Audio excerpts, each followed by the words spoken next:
How are you this evening?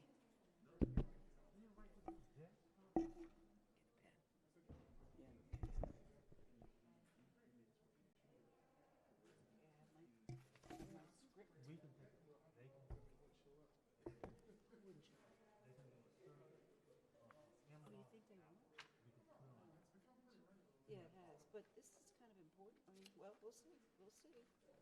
We shall see.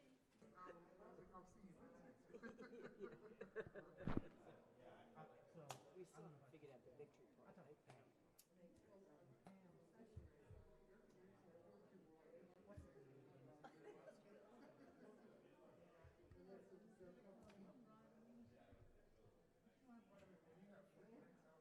Well, yeah.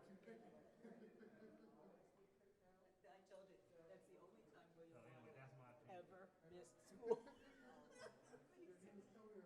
Oh, God, that's it. Oh, my God. Yeah, oh, he's he's such a great guy, isn't he? God, I really like him.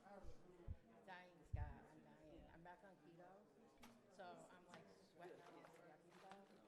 It's like a year worth. Yeah, he of belongs stuff, serving his and grandmother. I'm just dying. Oh, he was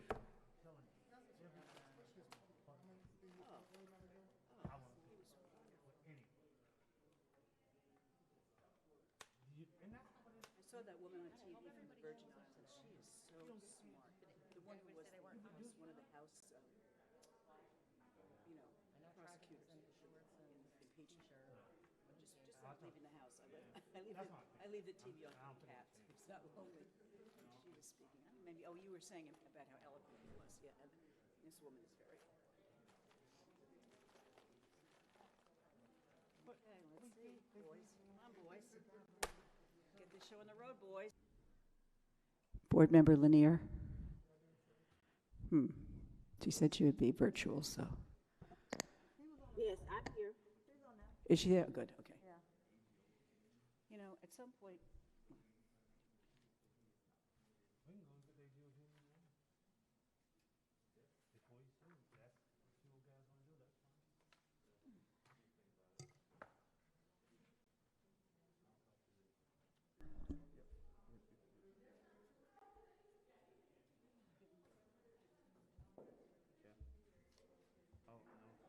I'll tell Walter to have some type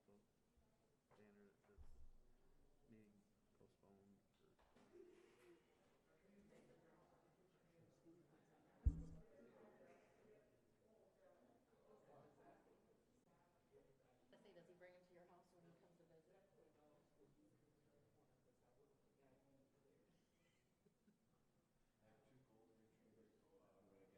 You are? That's the best dogs to get. They're the easiest. and that's Javarius back they're there. I wonder if he knows where Doug is. They're the easiest to raise. They're the smartest. I want to put him on the I got a spot. Shih Tzu. You do? Oh, jeez. You have a little whiny dog. They don't whine. And yippy. No, not at all. Yeah. No, he doesn't. He's not a yupper, except when he wants. Just look up so I know. I didn't know you know dogs. Oh man, He had dog cats. always. I've only seen cats.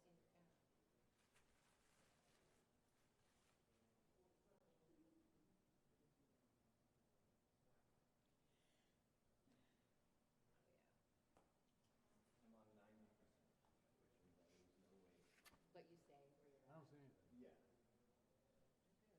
take it it's Brown and white.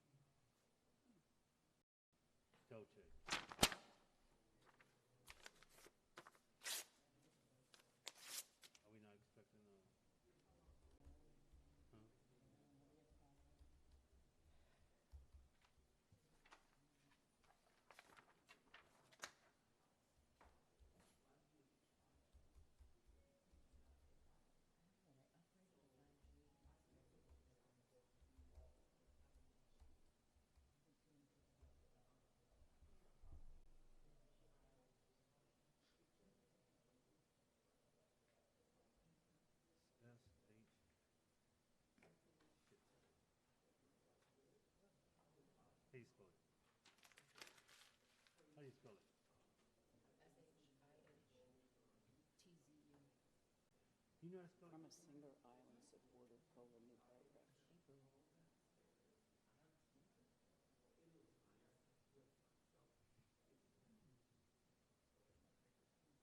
Oh, no, so you didn't, oh, Look at- hell no, not on that. No? Well, Hell those are, no. These are show dogs. that's a show dog for sure. Yeah.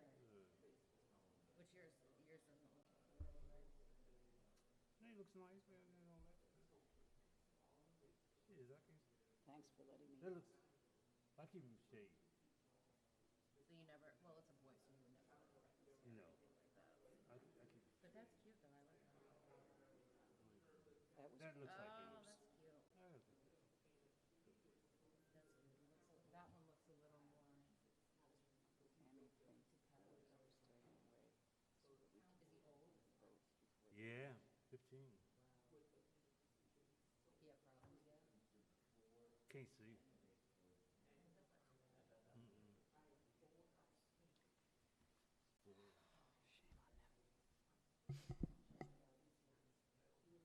At 15, you know, he's just going.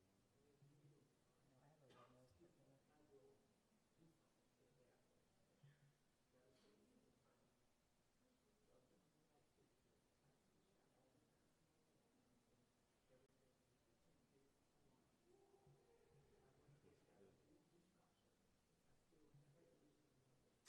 believe my computer.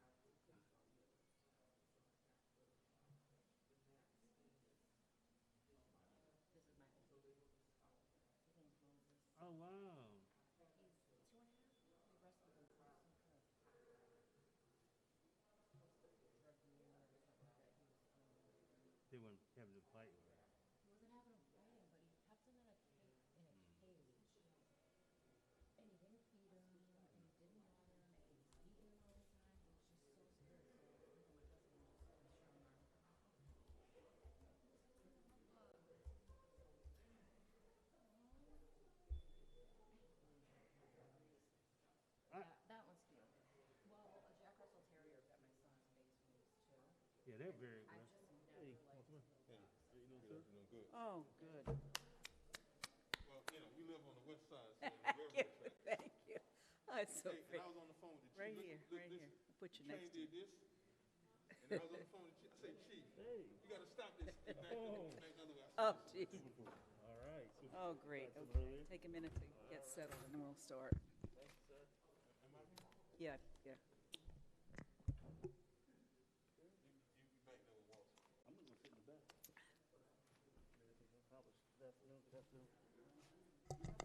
By the same train? Huh? By the same train? Will you Yes. put the name tag out for him? Okay. Thank you. Good evening. You got stopped by the train? No, I live on the east side of the tracks.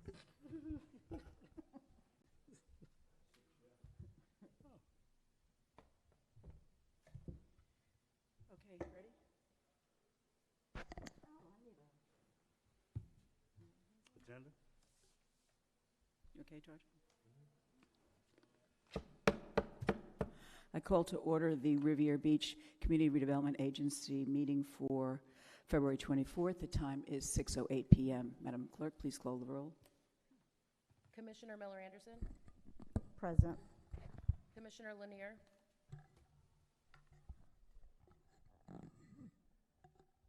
Commissioner McCoy, Here. Vice Chair Lawson, Here. Chair Botel, Here. also present Michael Haygood, General Counsel, Jonathan Evans, Executive Director, and Tamara Sagan, CRA Clerk. Thank you. We'll have a moment of silence followed by the Pledge of Allegiance led by Board Member McCoy.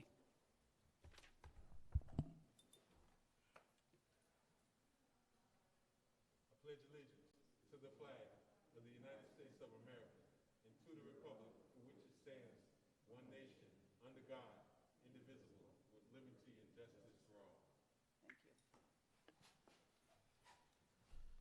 Any person who would like to speak on an agenda item, please complete a blue public comment card located at the front desk and give it to the staff prior to the item being taken up by the CRA Commission for discussion. Members of the public will be given a total of 3 minutes to speak on all items listed in the consent agenda and 3 minutes to speak on each regular agenda item.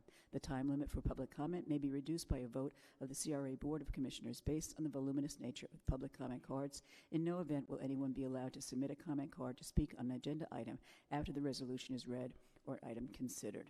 Do we have any additions, deletions, or substitutions? None from staff, Madam Chair. Anything from board members? No. Thank you. Do we have any disclosures by commissioner staff? None. None. Thank you. Would someone care to make a motion to adopt the agenda? Motion to adopt agenda. Second. Thank you. A motion and a second to adopt the agenda has been made. Madam Clerk? Commissioner McCoy, Yes. Commissioner Miller Anderson, Yes. Vice Chair Lawson, Yes. Chair Botel. Yes. That is a unanimous vote. Thank you. The agenda is adopted. Consent agenda. All matters listed under this item are considered to be routine, and action will be taken by one motion. There will be no separate discussion of these items unless the commissioner so requests, in which case the item will be removed from general order of business and considered in its normal sequence on the agenda. Would someone care to make a motion to adopt the consent agenda? Move to adopt consent agenda. Second. Thank you. The consent agenda has been moved and seconded. Madam Clerk? Oh, do we have any public comment, by the way? I guess not. No, Madam No, Chair. thank you. Madam Clerk? Commissioner McCoy, Yes. Commissioner Miller Anderson, Yes. Vice Chair Lawson, Yes. Chair Botel. Yes, that's unanimous vote. Item, do we have any presentations? No. Yes, we community- do, Madam Chair. Community garden update? We do. Yes. Community Garden Program updates.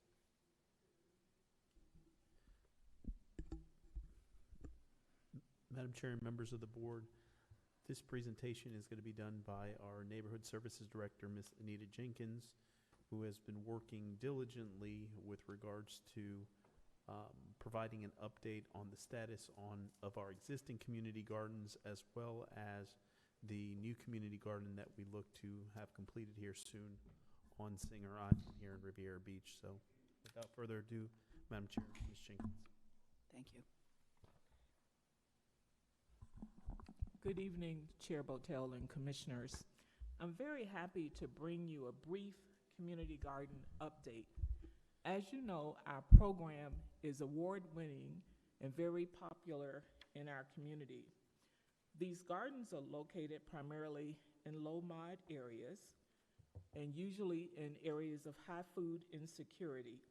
And we put special emphasis on our garden program in light of COVID-19 and its impacts and the exponential increase in food insecurity. Most of our garden programs are areas that are vulnerable to outside stresses. So I just want to give you a brief update of the various gardens we have in the CRA, or the gardens that we partner with. Currently, the agency supports the demonstration garden at 1010 West 10th Street. We have the Singer Island Garden in development, which I'll tell you a little bit more about later. We support the Children's Prosperity Garden on 6th Street. And through support to Riviera Beach CDC and other partners, including City of Riviera Beach Parks and Rec, we participate in the Willie Bo Davis Meditation Garden and Lindsay Davis Vegetable Garden. We support the Lincoln Elementary Student Garden and the Maxim Fisher Boys and Girls Club Garden when the children are at the program. And there are some slides that go through a little of the metrics and show you some beautiful pictures. For instance, with our demonstration garden, we've been working for the last 6 months or so on our Sow and Grow program, which has been extremely supportive and participatory from the community. And I want to thank you all for your support, and in particular, several commissioners, McCoy and Lawson, for your additional monetary support, that allowed us to expand the program to residents all over the city. We have, we originally allocated $27,500. We received $7,000 in donation. Of the original $27,500, $10,000 came from the CDC from various grants. To date, we've received 118 applications. 96 kits have been distributed.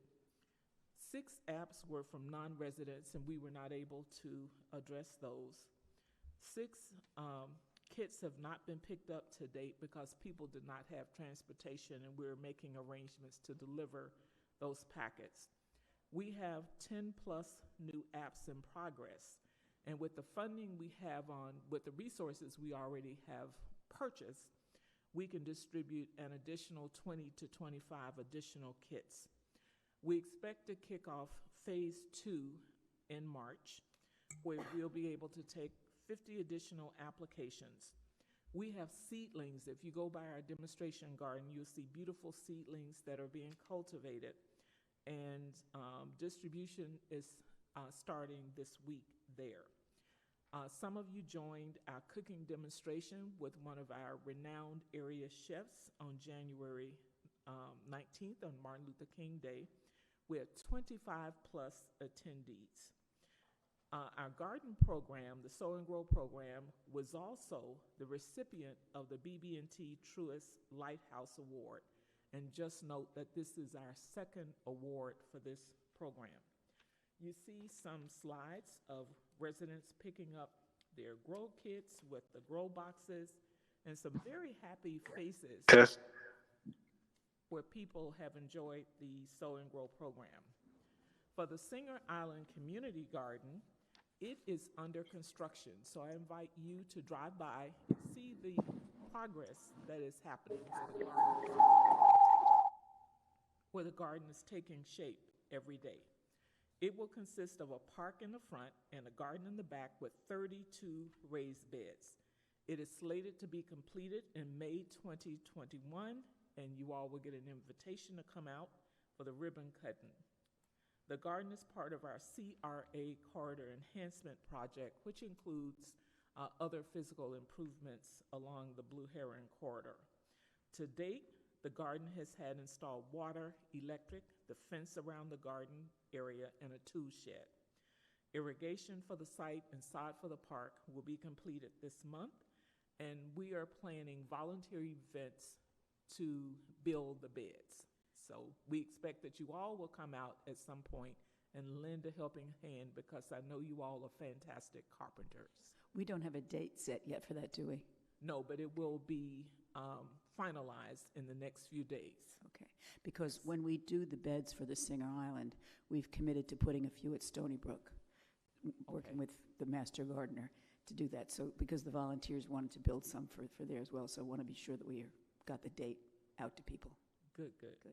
We'll make note of that. We'll have volunteer events for the raised beds to help with selected shrubs, decorative trees, and flowers in the park in March as well. So get your garden gloves. If you don't have any, we'll loan you a pair. There are some slides that show you some of the construction progress at Singer Island. There's a picture of the residents who have been so eager on the island and planning the garden and working along with staff to bring this to fruition.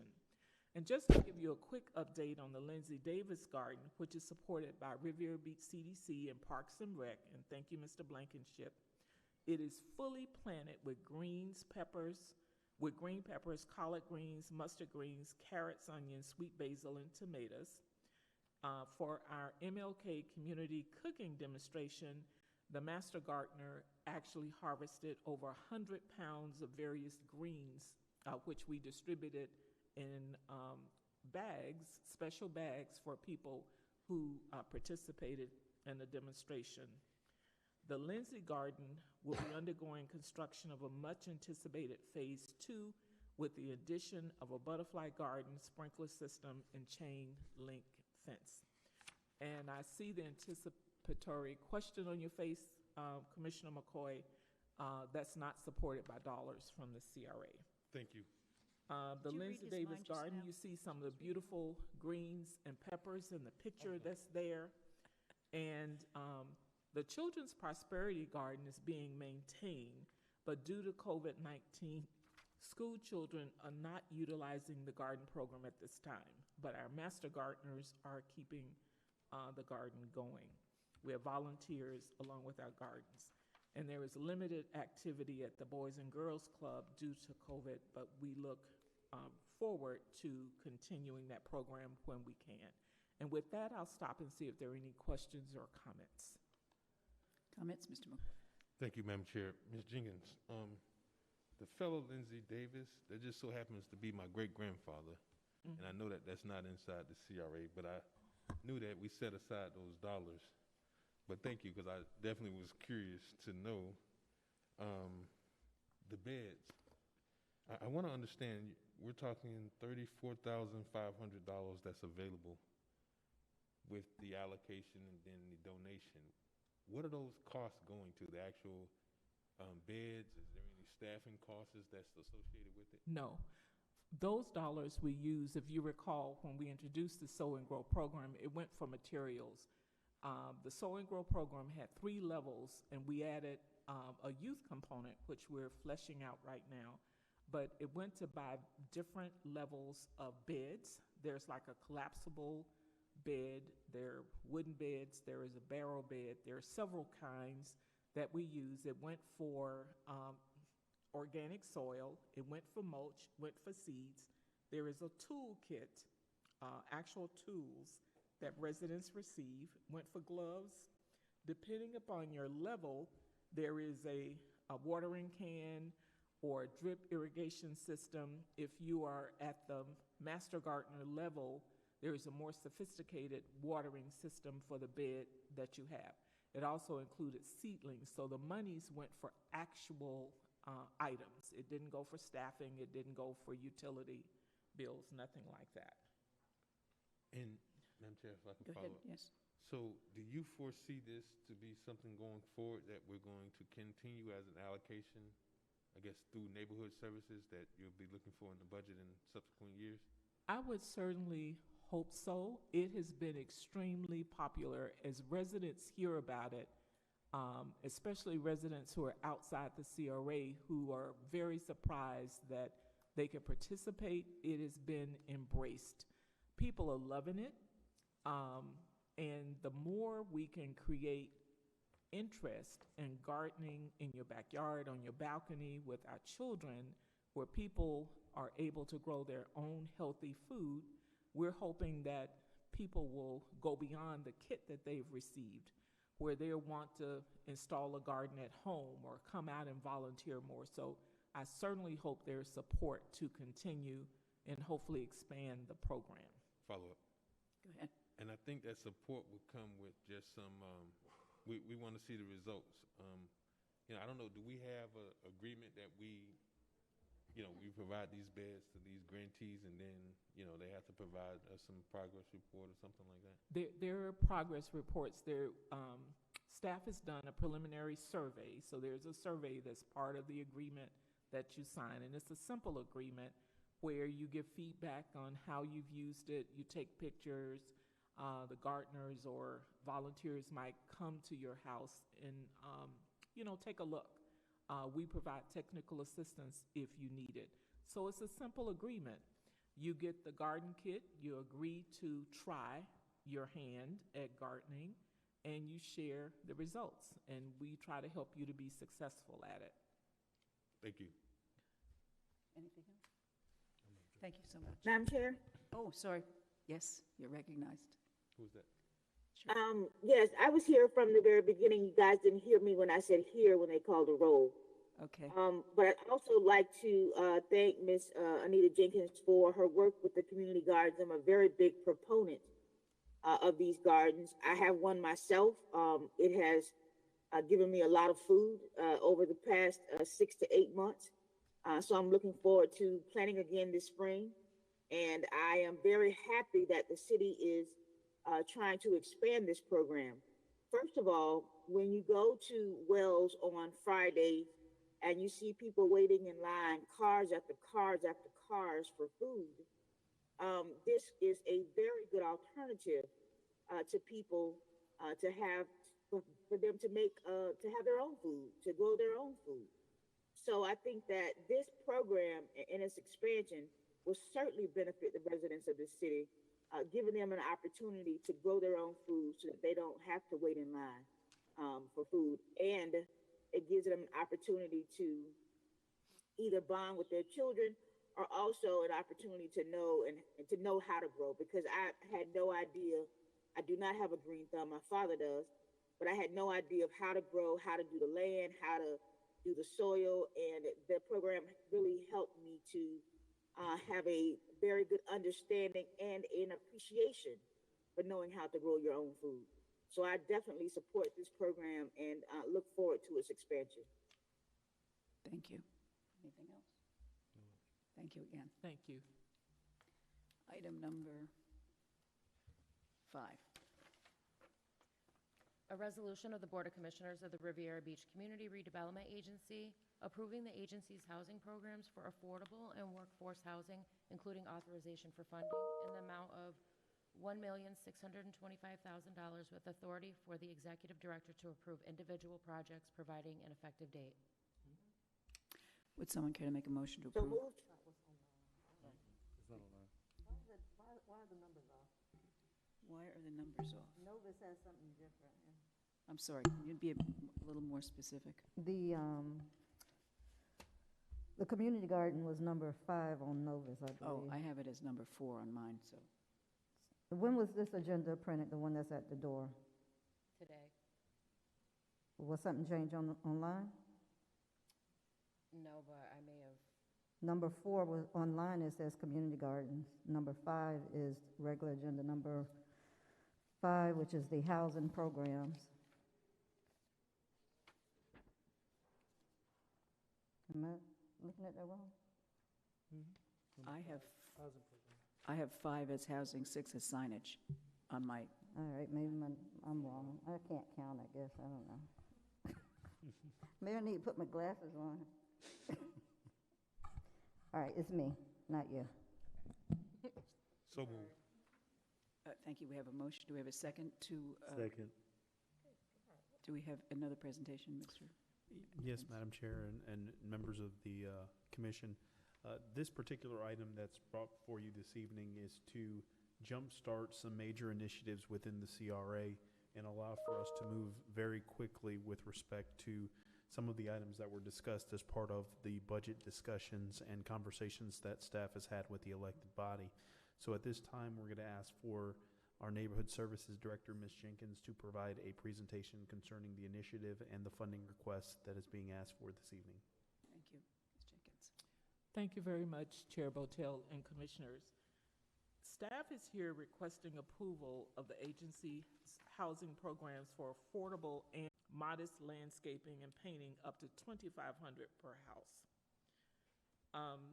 The programs that we're bringing before you today are our Neighborhood Reclaim Program, where we're renaming our Housing Beautification Program. This will provide funding through the CRA to eligible single-family homeowners to make exterior improvements to their property. The major change is that we're asking for authority to go up to $35,000 per property. We're finding that a number of homes in the CRA in the city, for that fact, have major roof challenge issues. Along with the roofs, there are window issues. And we get so many calls for landscaping, for driveway repairs, etc. And if someone needs a roof, they need doors, they need windows, and we always do impact windows. $20,000 is not enough for a typical house in our area. So we're asking for that change to allow us to go up to, does not mean that we'll do it in every case, but have the ability to go up to $35,000 on these homes. The second program is the Riviera Beach Renaissance Program, and this is new. where we'll provide down payment and housing rehabilitation assistance to benefit first-time homebuyers, where people are investing in our community for single-family homes within the CRA. Homeowners will make the major investment with their first mortgage, and our dollars will provide down payment, and if the house needs housing rehab, reasonable housing rehab, exterior and interior, these dollars can be used for that. As part of the Riviera Beach Renaissance Program, the CRA might also acquire derelict properties and vacant land for demolition and reconstruction for development of new homes to be purchased by first-time home buyers. This budgeted amount is $400,000. The third component is our special initiatives. This is for Madam Chair. Yes. So, Ms. Jenkins, do you want to go through all three programs before we ask questions? Or should we?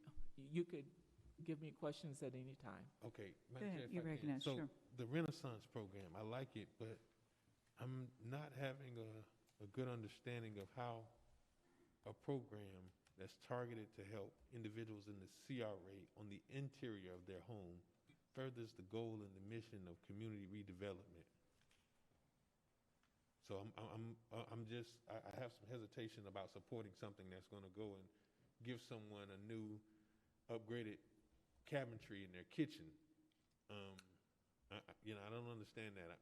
Exterior, I'm okay with, but do you have some bases or? This is for first-time home buyers. Unfortunately, we have existing homes in our community, some that are for sale, that if we could put them back on the tax rolls and make them available for home ownership, we want to make sure that homeowners are successful. Sometimes there are properties that can be acquired where there may not have been updates or maintenance on the home, and it gives us flexibility. And this is something similar to what the county allows through their SHIP program, where it stabilizes the home, it reinforces the appraised value of the home, and it makes sure that the homeowner is more successful. Back when affordable housing programs, and I don't want to tell you something you might already know, but back when these programs were first started in our county, lenders provided construction perm mortgages to allow purchasers to be able to do just what we're trying to do. They no longer provide that for first-time homeowners. So in order to have a better outcome in our neighborhoods, and this is a neighborhood solution, we have to address sometimes making some repairs, and I said reasonable repairs, not extensive major rehabilitation, but a reasonable amount of repairs for some of the existing housing stock. Not everybody can afford a newly constructed home. So I would contend that it does contribute to the overall redevelopment and stabilization and improvement in our neighborhoods. Follow. Sure. Ms. Jenkins, I'm not sure if that answered or is satisfactory in my opinion. I certainly respect what you're saying, but I'm not going to be able to support something that's going to allow an individual to have an air conditioner upgrade inside their home. If they have a window unit, I don't want them to get central AC installed on the CRA. That's just not something I can support. Exterior, I'm all for it. We know how important that is. And sometimes those places are not inhabitable, if you want to use that terminology, for a person to move in. But to do upgrades to the AC, HVAC system seems more of an amenity than it is to provide anything that is beneficial to the overall redevelopment of the community. So, I mean, I don't like that portion. I think the program is great for the exterior, but I can't support something that's going to allow a person to have interior HVAC upgrades done to their property or cabinetry or something on the inside that provides only a benefit that you would see if you went into their home. So that I can't support. Respectfully, thank you, Madam. Thank you. Well- Mr. Evans, I'm sorry. Madam Chair, if that is something that, you know, the board is contemplating whether that particular element is not to be included in the program, would the board be inclined to looking at some type of grant or loan program to facilitate that particular element? Because we do get a lot of calls with respect to that. And so just something to consider as you continue to deliberate this particular matter. Well, Thank Madam you. Chair. Madam Chair? Madam Chair. Miller Anderson, Ms. No. Miller Anderson, you were first. No, Was it? Loeffler. Actually, I was first. And Madam then Chair. It's hard to, No problem. Ms. It Lanier. was me, Ms. Miller Anderson, go and ahead, Ms. Lanier. Lawson, you're recognized. Thank you, Madam Chair. Ms.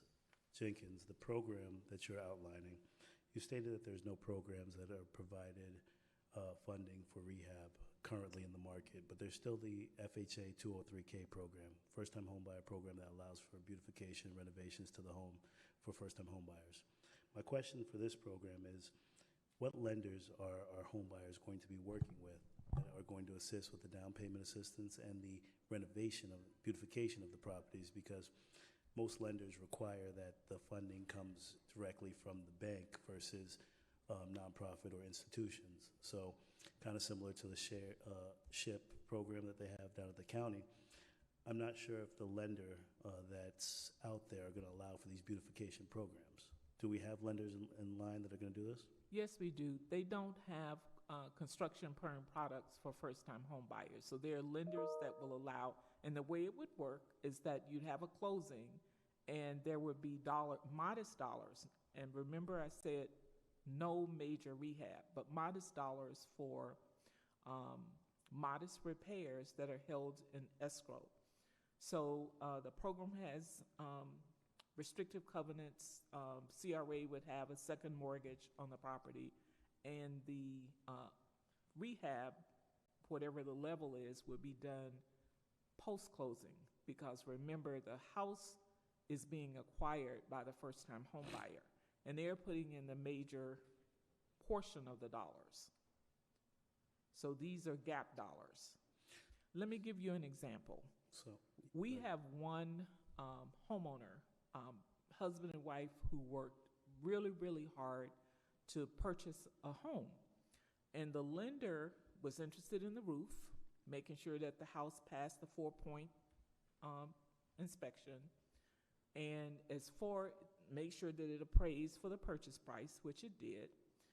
But beyond that, they did receive an inspection report. The electrical in the house was severely compromised. It was not safe. And the bank was willing to make the loan, but that's not going to be a successful homeowner. You know, they put their dollars in as best they could to make some repairs. This is just an effort to try to assist our residents where they are.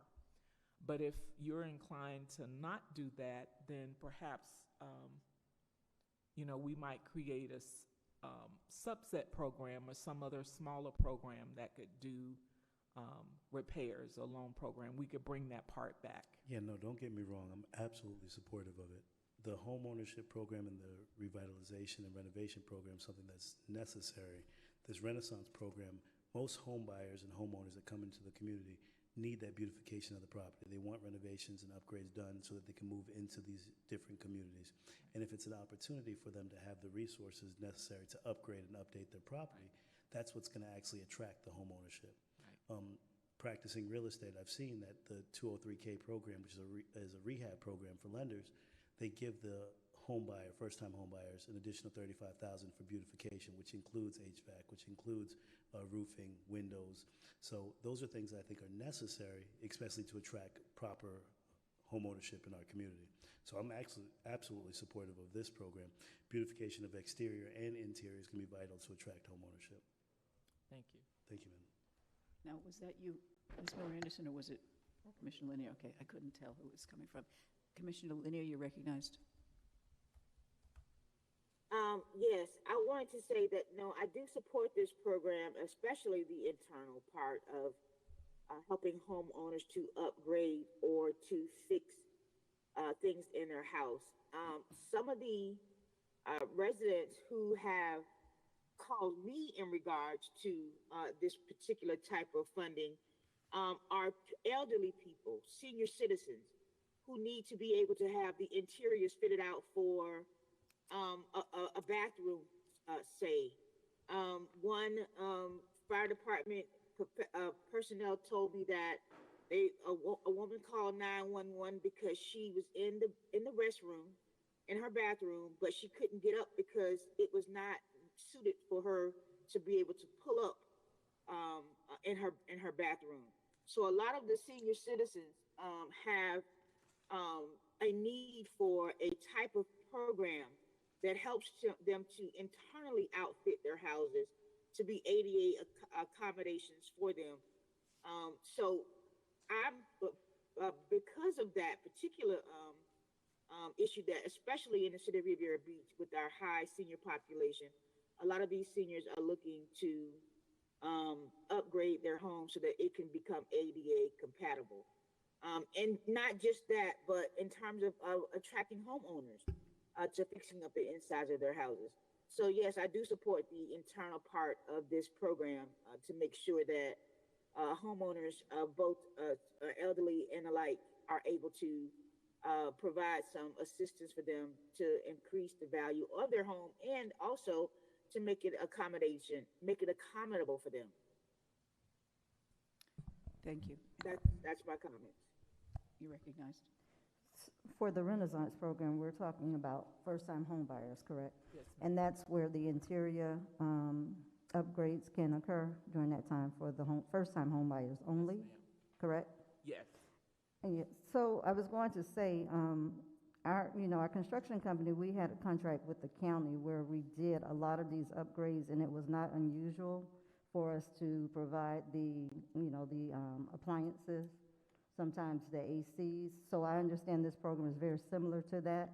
And, I support it because I could see those who were first-time home buyers, they may not have been able to afford to do those upgrades, as you just stated.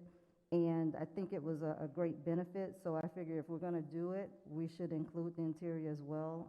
It's not unusual for that to happen. So I support that. Actually, both of the programs, I think is pretty reasonable and understandable to provide those for the interior and exterior. So, Thank you. I just have one question. Will this be exclusive to those people who have participated in the CDC's first-time homebuyer program, They or open no, to ma'am. anyone? They can go to other homebuyer programs, but they will have to have. Will have had to have gone through some Something. program. Okay, And it's a typical requirement, so people are educated right. buyers. It makes for a more successful long-term buyer. Okay.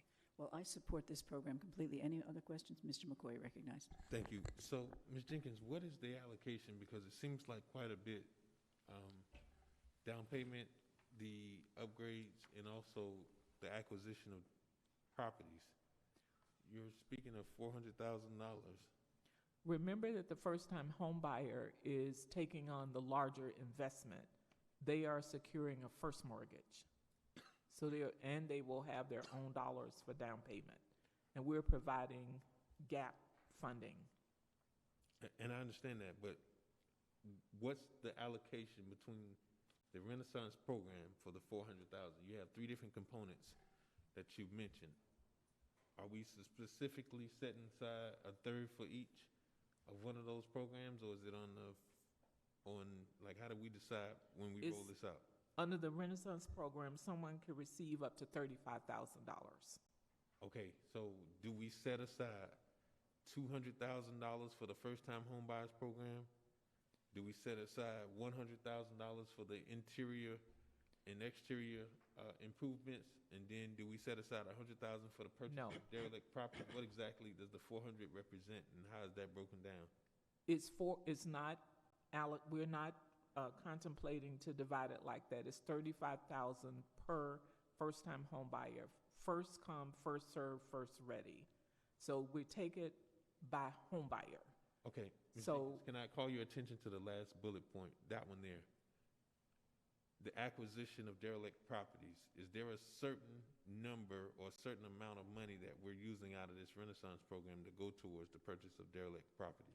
No, there's not a certain amount. It's just a category that if there's an opportunity for the CRA to acquire a derelict boarded property, and if there are dollars left in the allocation, we would use it. But the primary goal is for first-time home buyers. We're not gonna carve out 100,000 to acquire derelict property. Thank you. Thank you. Any other questions or comments? It has been moved and seconded that the So board. we got a whole other portion, right? Yes. And Madam Chair, so I'm clear. I understand that the members have supported that. I like the idea, but I just would like to reserve to offer an amendment to remove that. I like the program, but I don't like the fact that we're going to do interior upgrades to a person's house.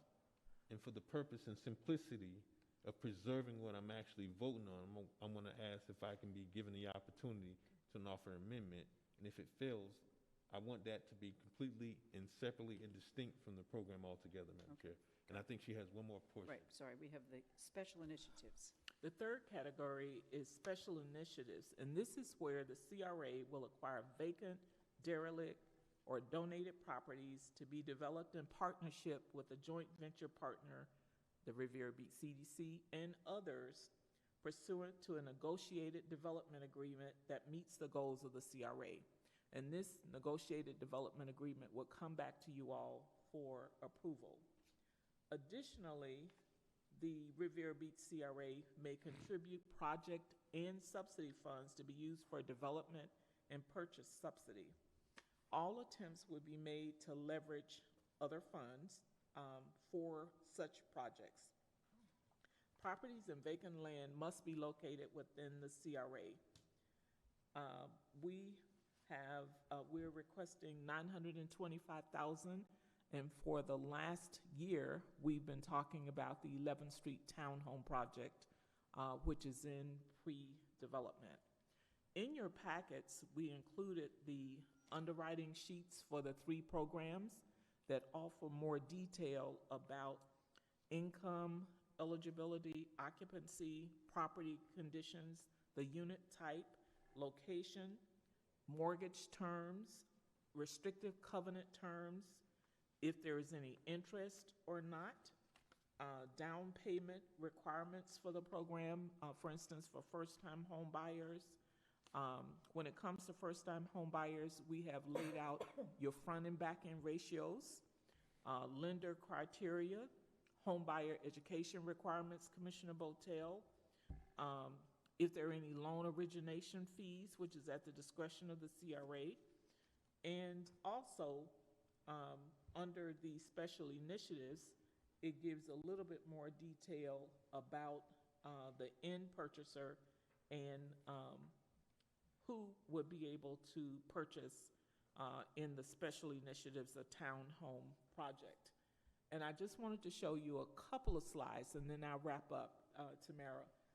There's an example of a house that's built, first-time home buyer home in our community. There's some other houses that were rehabbed under our beautification program. And there are some vacant lots that the CRA has that they intend to partner to develop infill homes that could be available for first-time home buyers that are within the CRA. So if you could just go through those, Tamara, very quickly, where there is inventory. And those are the 3 lots that make up the townhouse project, contiguous properties. And if you go to the one on 7th Street, the CDC is currently in permitting for a prototype solar home, and that we will offer to a first-time home buyer.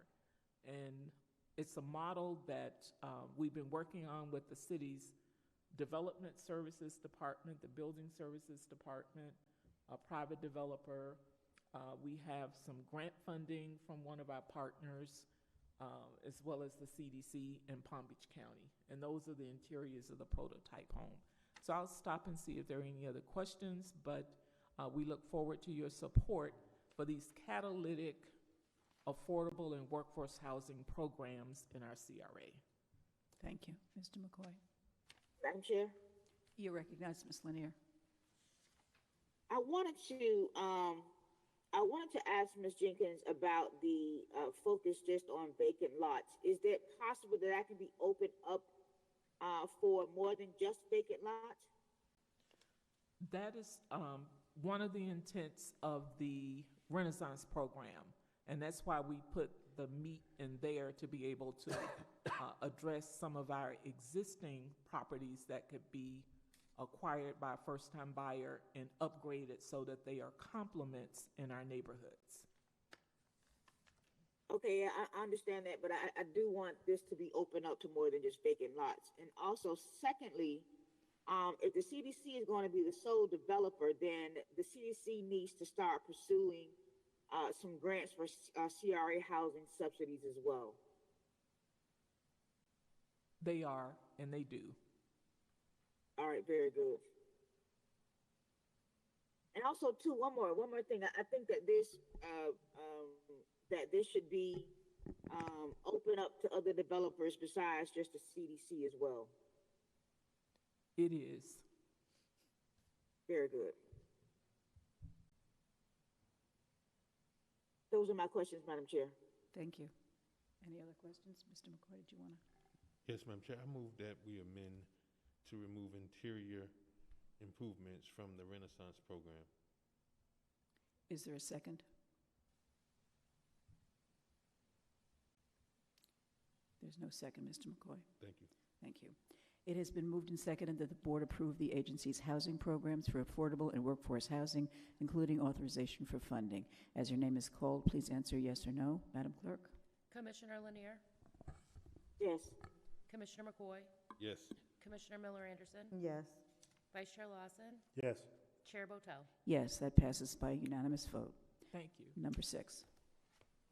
A resolution of the Board of Commissioners of the Riviera Beach Community Redevelopment Agency authorizing the implementation of Round 1 FY 2020-2021 signage grant program, the approved budget of $220,000, approving the selection criteria and the scoring matrix attached as Exhibit A, directing and authorizing the chairman and executive director to take such actions as shall be necessary and consistent to carry out the intent and desire of the agency, providing an effective date. And the acceptance of public comments cards is now closed, and we have one public comment card, Madam Chair. Thank you.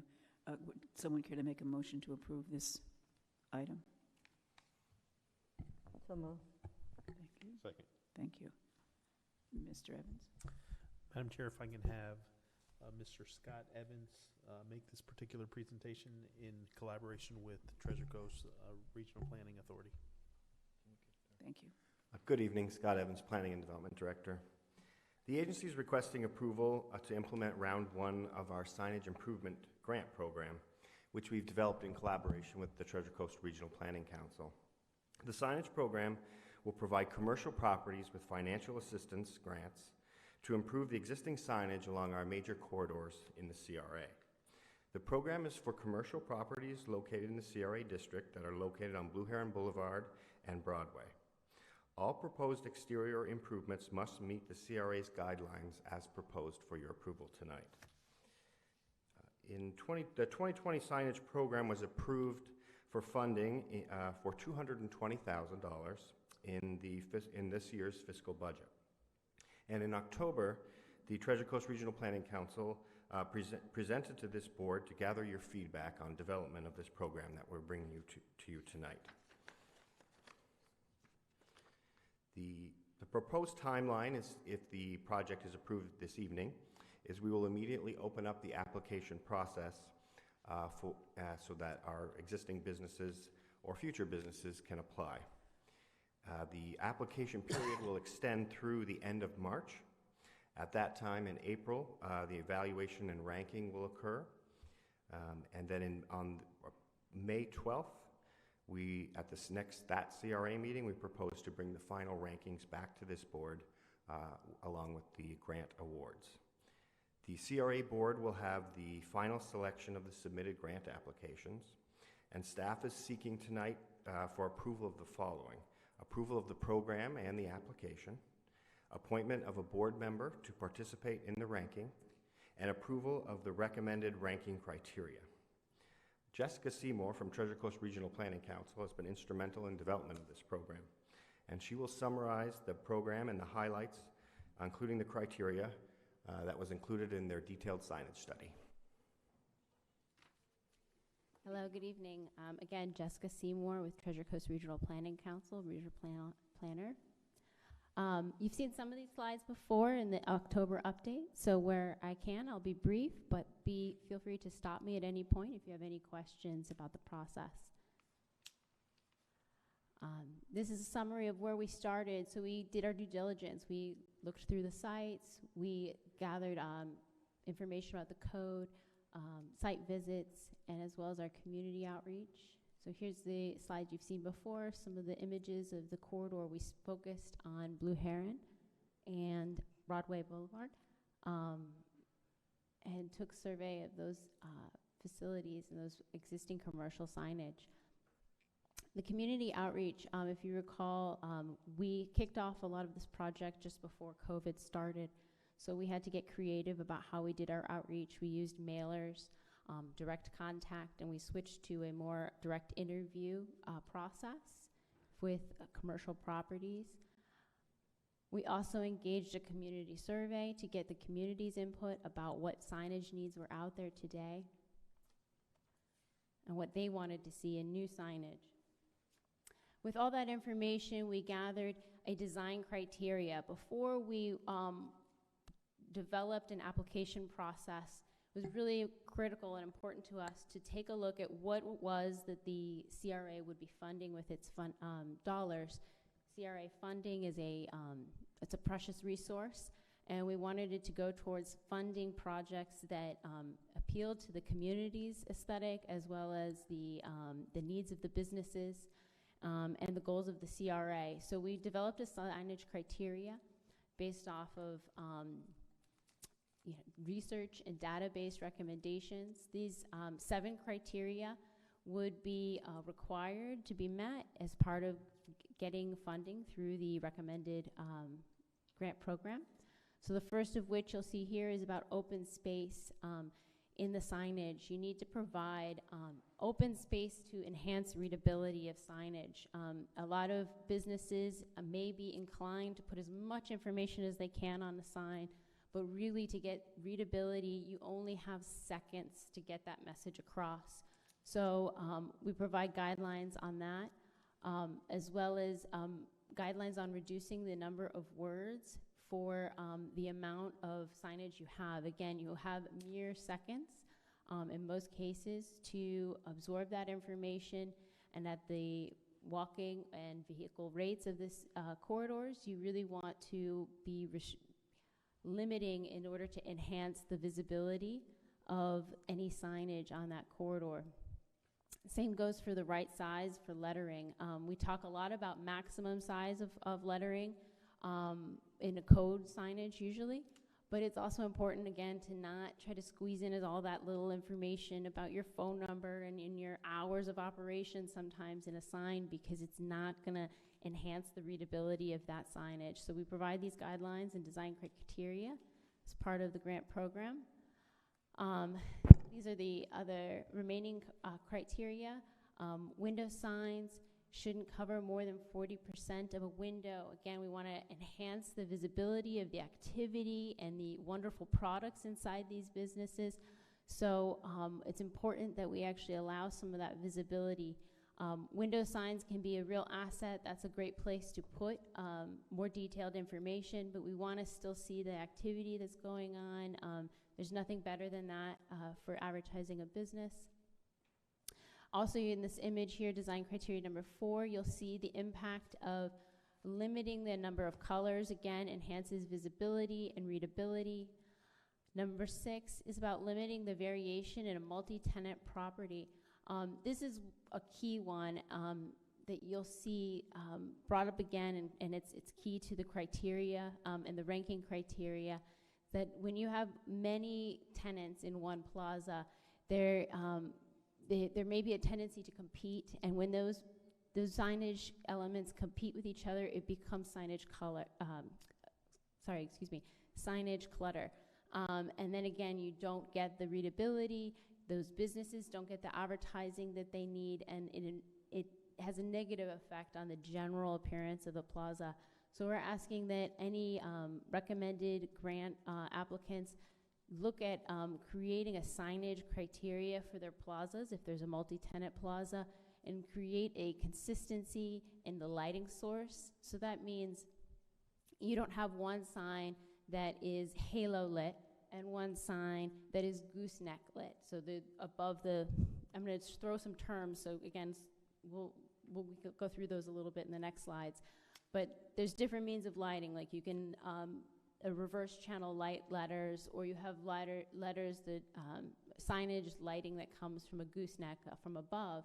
Those are both beautiful means of lighting signage, but if you have a plaza that has too many variations in that, again, it reduces the readability, and the overall appearance of the plaza has a lack of consistency, which is not to the benefit of the businesses or to the community. We also want to look at the sizes of those fonts. But that said, you can still have a lot of variation. In the image to the right, you'll see that plaza. They have consistent sizing, consistent means of lighting, consistent materials in those signage types. But there's a lot of visual interest and variation in the color and the font. And the seventh criteria is to look at these examples of signage that is successful and unsuccessful in these categories.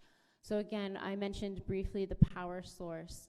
So in that first example of an successful sign, we look at what gooseneck lighting looks like. That can be a really attractive way of lighting a sign. It enhances the visibility. And then the next example too also shows what signage looks like on a mounted wireway, as opposed to a raceway that's exposed. Again, it's all about not just having a preference to one size because I like it. It's because we want to enhance the visibility and the high quality image of those businesses. Cabinet signing is another example. There are cabinet signs like the first two, which are examples of push-through routed copy cabinet signs.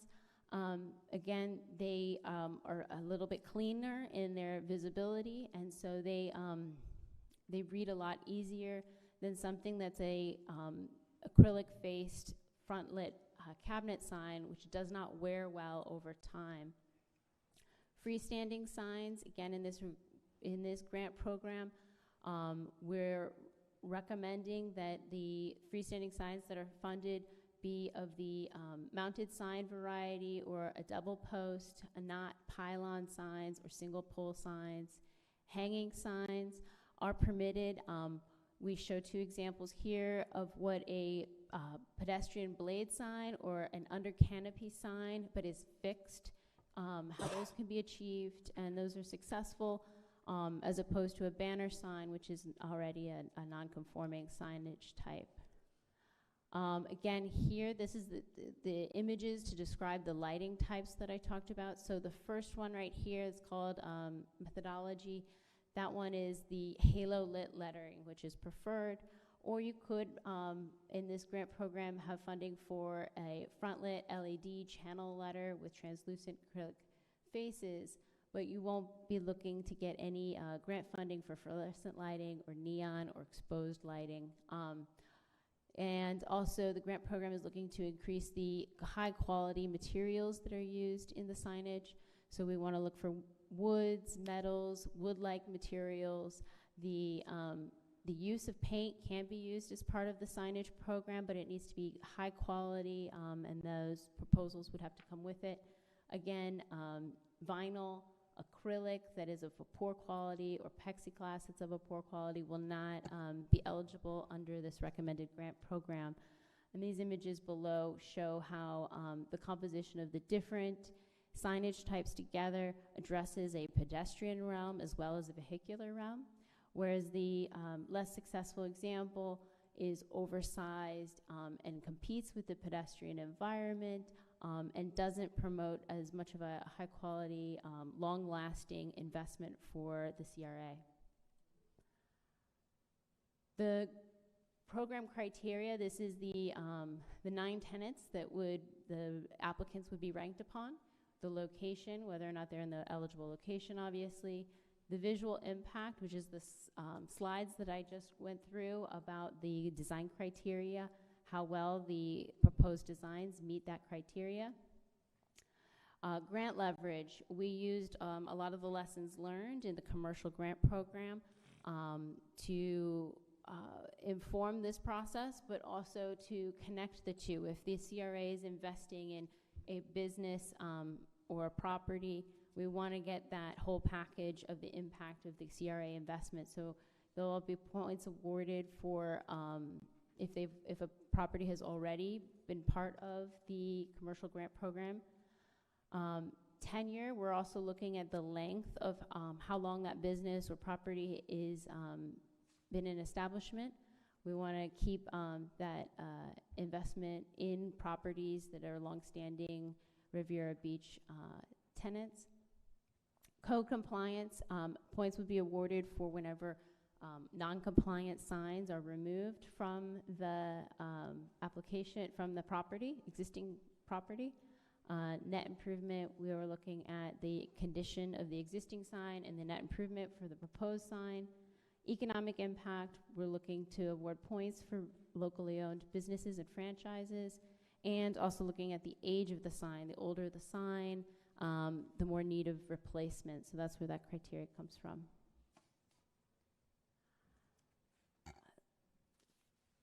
In the report document, and I'm going to go through some of these examples now. You can see that selection criteria ranked highly tenant properties that are older, but also it would look at properties that have more than one tenant. So we took some special attention to look at identifying pilot projects. The pilot projects are tenant properties where they were more than 4 tenants.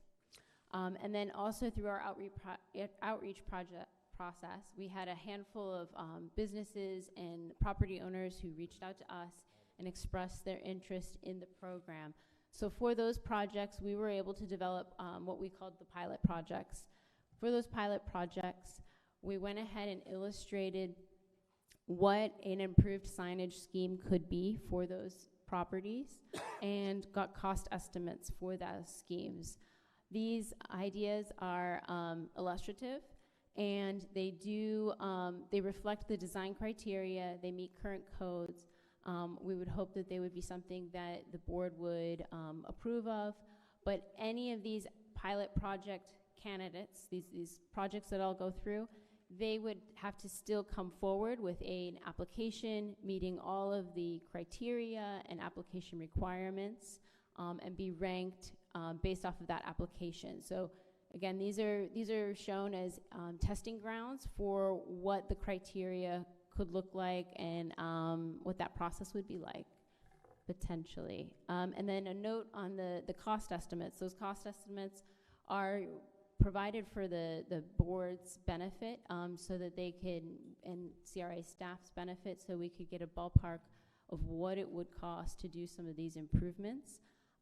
They are not bid numbers, so these applications would all have to go out for bid. And part of the application process, we do require 3 bids for any work to be done. So that would be part of the application.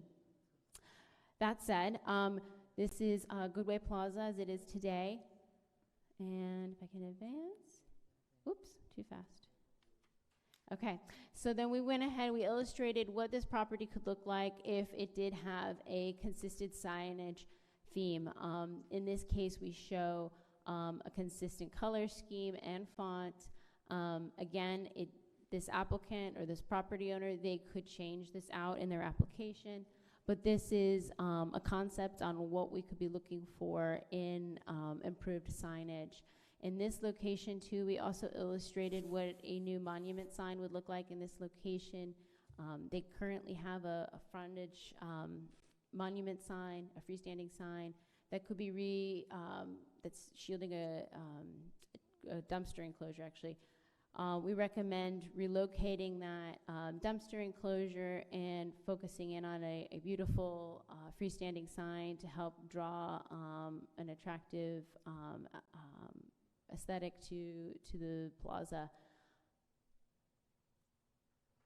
Could I just Across, while you're on that slide, yeah, there's a single owner to that entire complex, right? there is a single owner, yes, and we've been in conversations with the property manager. They're very interested in this project, and so along with that, there needs to be a continued engagement with all those businesses to be sure that we, as many of those businesses are a part of this process as well.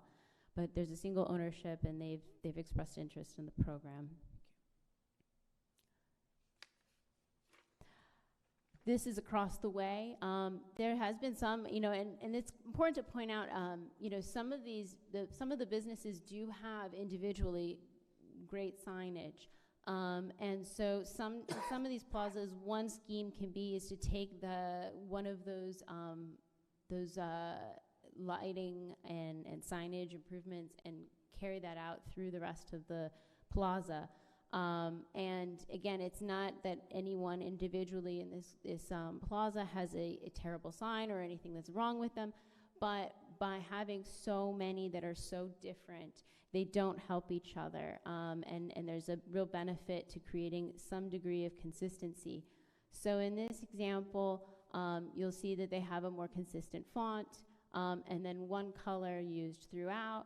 But again, there could be more variation in the font and a little bit of variation in the size, as long as there's some consistency in them. The ranking criteria is set up so that, let's say only 75% of the tenants want to get on board on this. They would receive points for each tenant that wants to get on board for the process. Out on Singer Island, we looked at this plaza at the corner of Beach Court. They have a real challenge because they have a curved soffit, so I can understand why some of these signage, the signage along here is real varied because of the architectural feature. We took a note from what's happened at the Casa Ferrenti, at the corner there, where they showed cut metal lettering. That same scheme could be brought through the building, again, with allowing the florist or Paradise Chic to use their own font to give themselves their own characteristic, but using the same material, a similar size, and a similar lighting scheme so that there is some consistency. In the report document, you'll also see that we illustrated the adjacent property with a consistent awning. And in that property, there's a real opportunity to look at those window signs and the 40% allocation of how much those windows are covered in that example. And then we also had a couple of single tenants who were very interested in the project and the grant program, so we were able to illustrate some schemes for illustrative drawings for them as well. This is Seashell City. They have a painted sign, and we looked at what we could do to upgrade that by illustrating what individual letter signs could look like, as well as replacing their temporary banner sign with a fixed, permanent, high-quality material freestanding monument sign. And Yasmin Salon also reached out to the CRA about this grant program, and for them, they have a beautiful set of copy. And here's an example of something that's really an attractive, thoughtful design that they've put into their logo, but I can't see the name of their business. So we look at how can we make it a little bit bigger. We removed a little architectural detail, and increasing the scale of that sign would really help the readability of that. We also illustrated some improvements that they could also look into for their front facade that could really help to improve the pedestrian realm there. And again, in addition to the grant program is really the key element to what this core gateway signage project is about. But in it, we also included some information for digestion, and in the future, maybe some wayfinding projects and some concepts based off of the public input we received about destinations and the aesthetics that are important to the community, and these are those concepts. So at this point, we've completed our outreach with our visual survey of Blue Heron and Broadway, our outreach to property owners with the mail interviews and the public survey. We've developed typical signage improvements and cost estimates for those corridor properties and illustrated what those could look like. We developed the grant selection criteria and the design criteria, identified wayfinding themes and key destinations, and produced the illustrative graphics of those. Today, again, that key element of what we're looking to get approval for is the core gateway signage project with its recommendations for the selection criteria and the design criteria for the grant program, so that we can begin taking applications and meeting the needs of those businesses. Thank you. Thank you. Do we have public comment? We have one public comment, ma'am. Go ahead. Fane Lozman.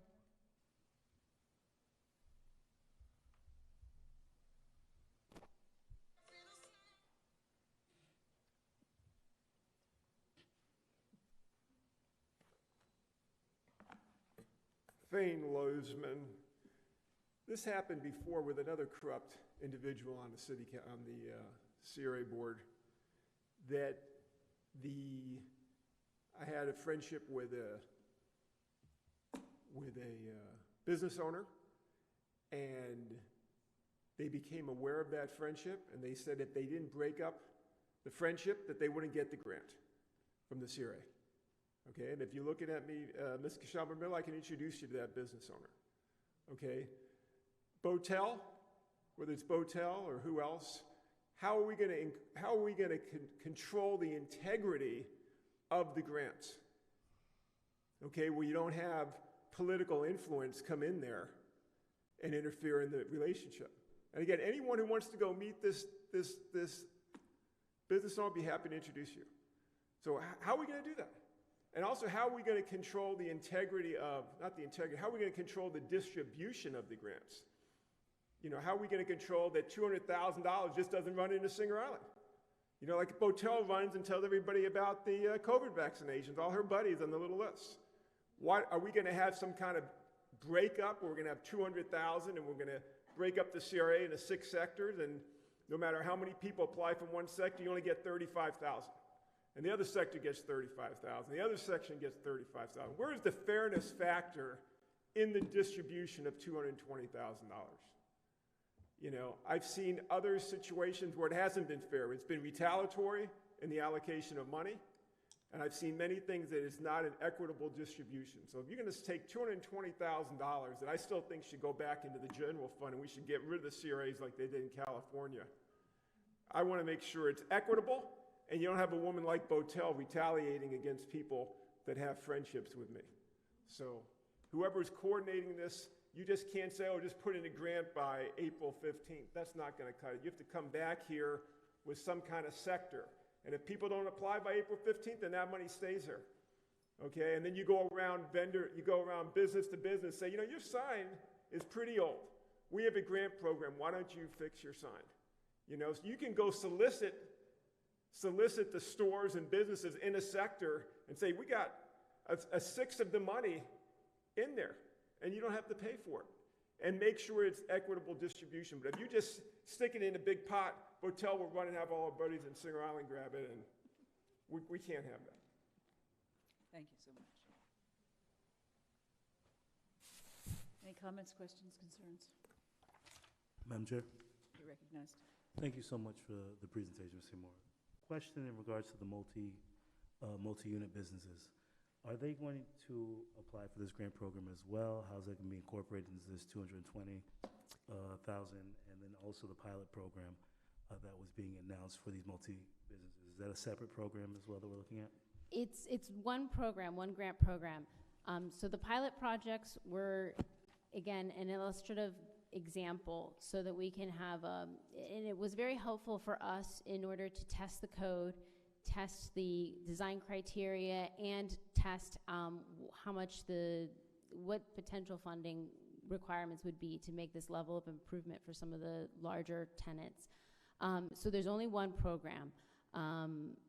Who got selected to do a pilot project was based off of where are the most challenging plazas, which are the ones that have the most tenants, and who reached out to us in the initial phases of our outreach.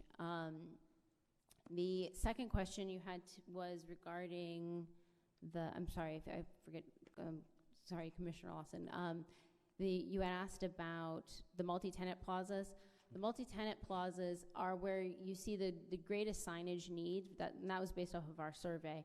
And that tends to be because it lacks that coordination between the property owner and the many tenants that may be there. So that's why they're ranked higher in our selection criteria, by the fact that they would receive more points the more tenants are part of it. A plaza owner can apply for the grant program, or individual tenants can. We, through our outreach, have encouraged as many tenants,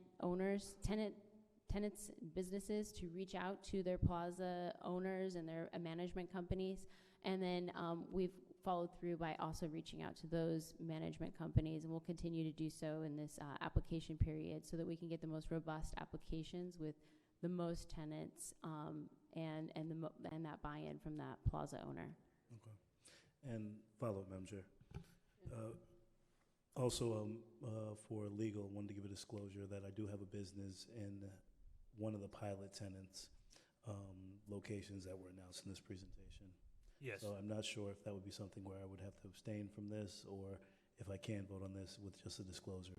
Well, I was just told that, I don't know which commissioner, but one of the commissioners had businesses in some of the plazas and asked whether or not there'd be a conflict. I need to look at it because if it's a general program, typically, if it applies to everyone, there's not a problem. If it's you applying specifically for the grant, then that could be an issue. Well, I would benefit directly from it with this being a multi-tenant process. So for example, if the owner of the building, that complex, took advantage of this grant program, my signage would be improved. So I would directly benefit from that process. So that's why I wanted to be hesitant to making this vote prior to making a decision or a recommendation from legal. All right. I think at this point, we're just asking for approval of the general program, not for specific projects. Right. So as far as voting for the general program, I don't see an issue. Does the general program also have the pilot program as a part of it? The pilot programs are really shown as examples. So so any of the plazas or businesses that we showed in the report or in the presentation, those would need to submit an application still and prove that they meet the criteria and rank highly on that selection criteria. So all of the applications, all of the ranking will come back to you as a board for approval. So there's nothing specific for any of those plazas or businesses that is given in monies or approval in this, specific approvals in this project. So we'll cross that bridge when we get there then. Thank you. Mm-hmm. Anything else? It has been moved and seconded that the board approve implementation of round 1 of the signage improvement grant program. As your name is called, please answer yes or no. Madam Clerk? Commissioner Lanier? Yes. Commissioner McCoy? Yes. Commissioner Miller Anderson? Yes. Vice Chair Lawson? Yes. Chair Botel? Yes, that is approved by unanimous vote. It is, well, it's 7:23. I guess we can start the next item. Wait, what's the next item?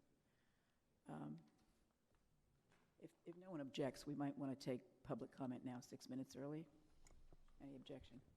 Let's do public comment then. Madam Chair, I just want to ask a question of Sure. you and perhaps the vice chair. On that thing, I've seen a picture of some space on that. I know that has to go. Yeah, I hope it does. That has to 'cause, go. You know, Yeah. that's kind of been an eyesore for us. Yeah. Bishop Thomas Masters?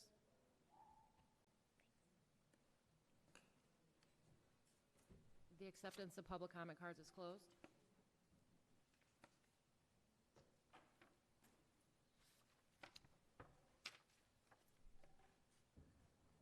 Madam Chair, and to the council and city manager and others. I'm just here to briefly talk about the job fair tomorrow. I want to thank the council for sponsoring the job fair, along with the CRA and along with 102.3 radio station, along with Babcock, along with Hilton. It was about 5 sponsors. I met today with the vice president of, I call it a workforce alliance, but it's Career Source. In 15 minutes, Dr. Botel, he sang your praises about the job programs that you have brought through the Career Source. He told me to tell you hello. But tomorrow at 10 a.m., there's going to be 27 employers here. The CRA has done an outstanding job. They have electrical companies, plumbing, construction, sales, management. One girl got a job through our job fair indirectly, and she's making $7,000 a month. So there's going to be some high-paying jobs. One of the companies is looking for a bilingual Creole, or Spanish and English. And the pay is very good. I'm very proud of you all for making this happen. I'm very proud of Mr. Lawson for being one of the, Councilman Lawson being one of the presenters. And I thank him for reaching out as well to make it happen. The next job fair that I'm planning to do through our church and through churches will be for ex-offenders. Will be held probably at Hearst Chapel. But our ex-offenders, returning citizens, when they get out, they deserve a job like anybody else. So we've done it 3 times in the past. We'll do it again. We'll have hundreds of returning citizens. And we will have employers there that will hire returning citizens. And I look forward to that job fair. Once again, thank you, Mr. Lawson, for presenting. Thank you, Dr. Botel. Thank you, Mr. Trodrick McCoy, the mayor, Shirley Botel, and my very good friend, Ms. Kashama Miller Anderson, for all of your support. It could not have happened without the support of everybody. So, if somebody needs a job, tell them to be there. Tomorrow, people are going to get jobs. Trust me. Properly dressed, bring a resume, and be able to pass a drug test for most of the employers. Thank you. Thank you. Thane Lozman.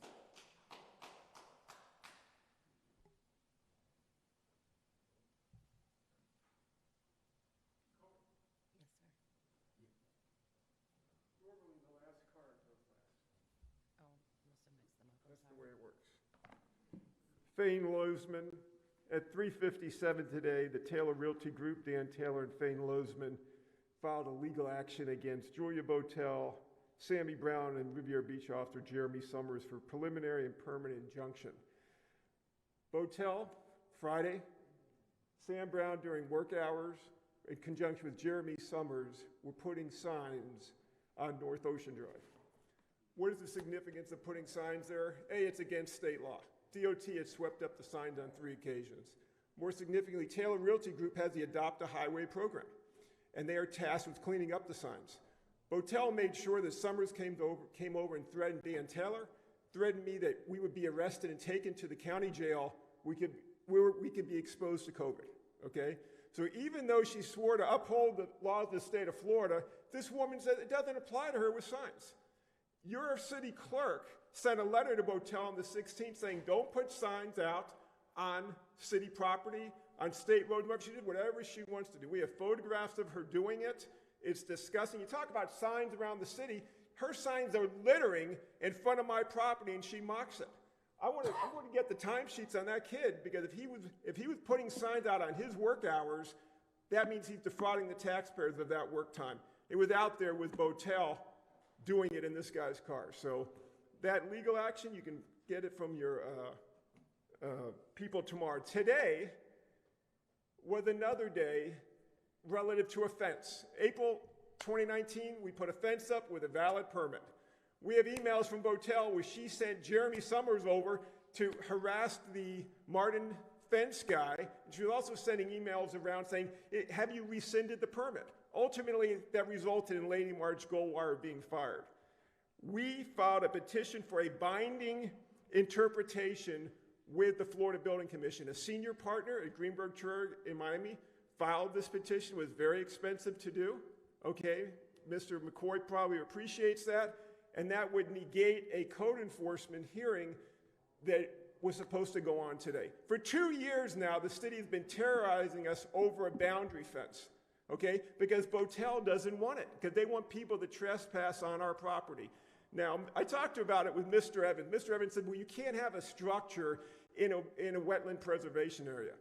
The wetland preservations are east of North Ocean Drive, and we're west, but I would encourage you to take a visit down to the beachfront condominium, the biggest wetland east of North Ocean Drive. They have a causeway and a guardhouse in their wetland, okay? So to say that you can't have a boundary fence is absurd, because otherwise you have adverse possession. Anybody can go squat on your property, vandalize your property, and nothing can be done. She is directing tens of thousands of dollars of city's resources towards a fence, okay? It is ludicrous. You as a board need to take action to admonish her that we are not, this isn't that her little piggy bank, the lawyers in this city. We have information where in April of 2019, she was directing the hiring of a lawyer for Dan Taylor's dock. You guys need to control this loose cannon. And as far as you, Botel, I hope you do get reelected, because one day you'll be doing the perp walk for the federal fraud that you've committed. Thank you so much, Mr. Lawson. You're welcome. Appreciate your comments. J.B. Dixon. That's what she said?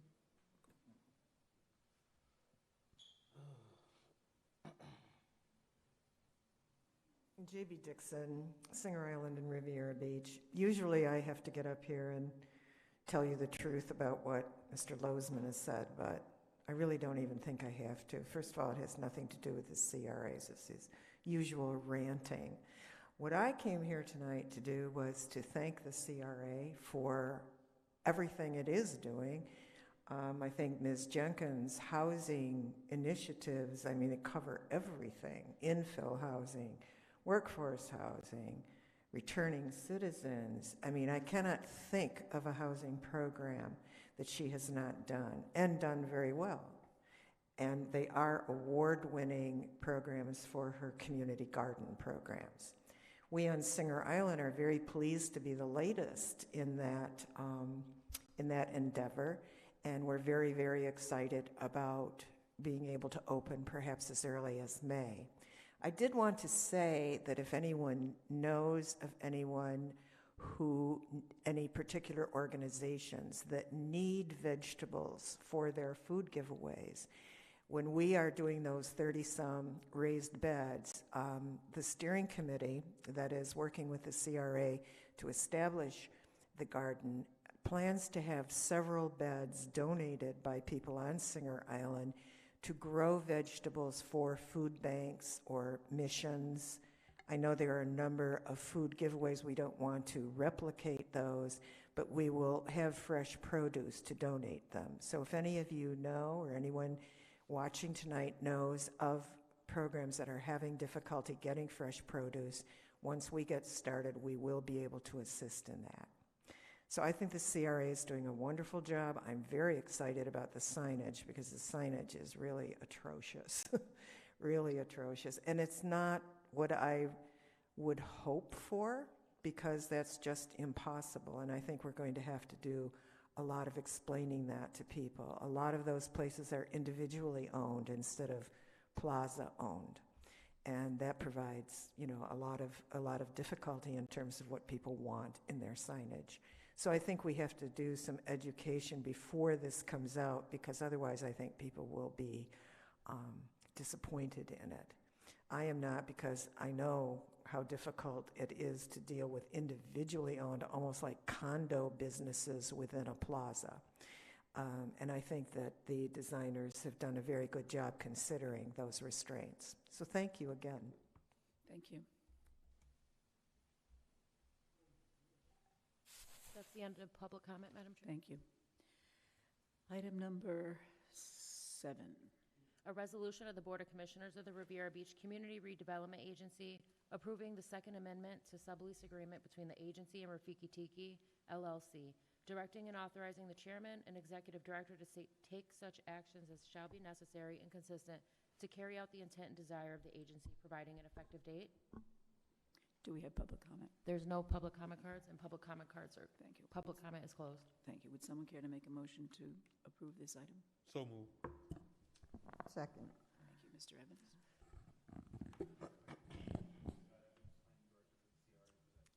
Good evening, board members. The CRA is requesting the board's approval to approve the Second Amendment to the sublease for the Rafiki Tiki, which would expand the outdoor seating area used by the restaurant. The Rafiki Tiki restaurant has requested to lease this additional space, which they will use for outdoor seating for food and beverage service, and it's located on the east side of the event center. If we could go to the next slide. I don't even think this is the right one. And this slide shows the areas of the expanded outdoor space, as well as pictures beside it. As a part of this request, we asked a local property appraiser and real estate consultant to advise on what rent we should charge for the additional temporary outdoor space. And they recommended that we not charge rent for this space, since our current lease provides that the CRA receives 6% of all revenue above $875,000 each year. For the most recent period of March 2019 through February 2020, this resulted in revenue for the CRA of $10,625, which is in addition to the monthly rent that they pay.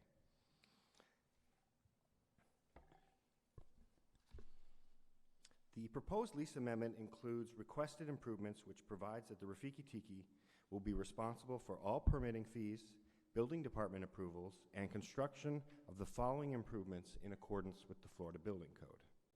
A high-top seating bar, and the existing north end of this structure would be moved to align with the edge of the event center, consistent with the expanded lease area. TVs, lighting, and related electrical. An awning along the east side of the event center. The proposed lease amendment provides that the CRA shall reimburse the Rafiki Tiki for half of the construction cost of the requested awning. This would provide up to $9,000 following approved inspection of the awning and the other leasehold improvements. The Rafiki Tiki will also install decorative perimeter fencing around the outdoor seating area to keep its patrons within the space and to maintain access control for the property. The leasing term for the expanded area shall be for 4 6-month periods. Following the first year term of the lease amendment, the CRA will have the option to cancel the lease at any time by providing 90 days notice to the Rafiki Tiki.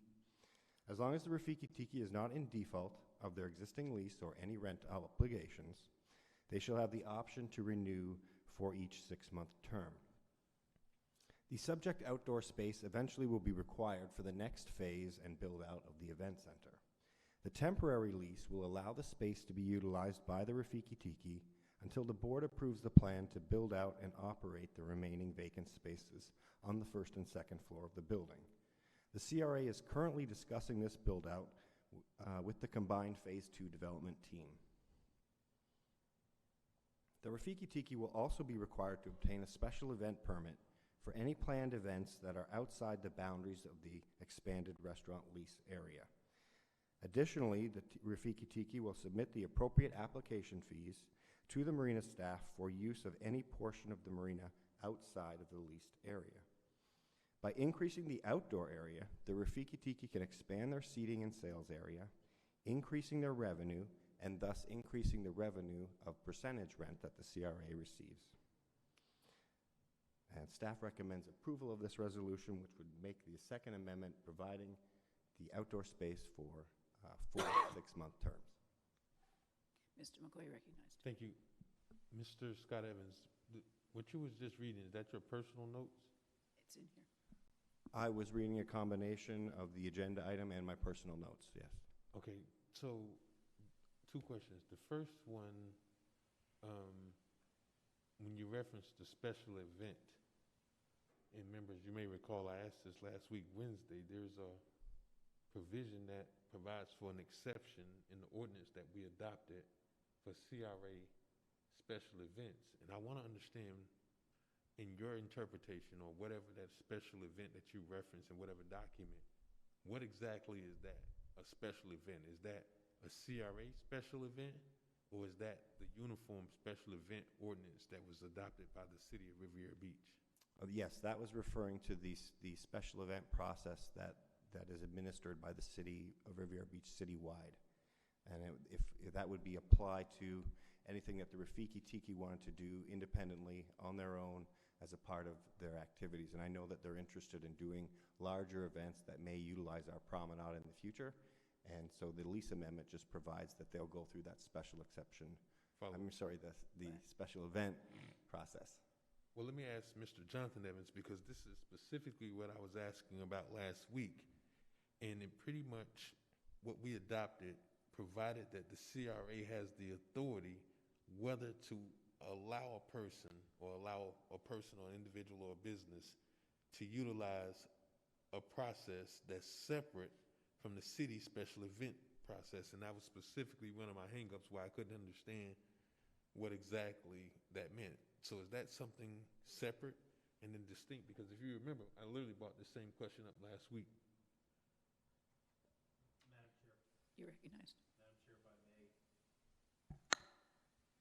I may, the intent behind the language in that particular ordinance, I think, is applicable to. Microphone not working. Check his All right. The language with regards to the special event ordinance that the board passed at the city council meeting, I think is applicable only to CRA activities or CRA sponsored events, not specifically, businesses within the CRA. So I think it gives us the ability, part and parcel, to adopt the policies or the mechanisms that were enumerated in the particular ordinance, not that the CRA would decide which business would follow the special event process or not. Thank you. Madam Chair, follow up. You're recognized. Mr. Scott Evans.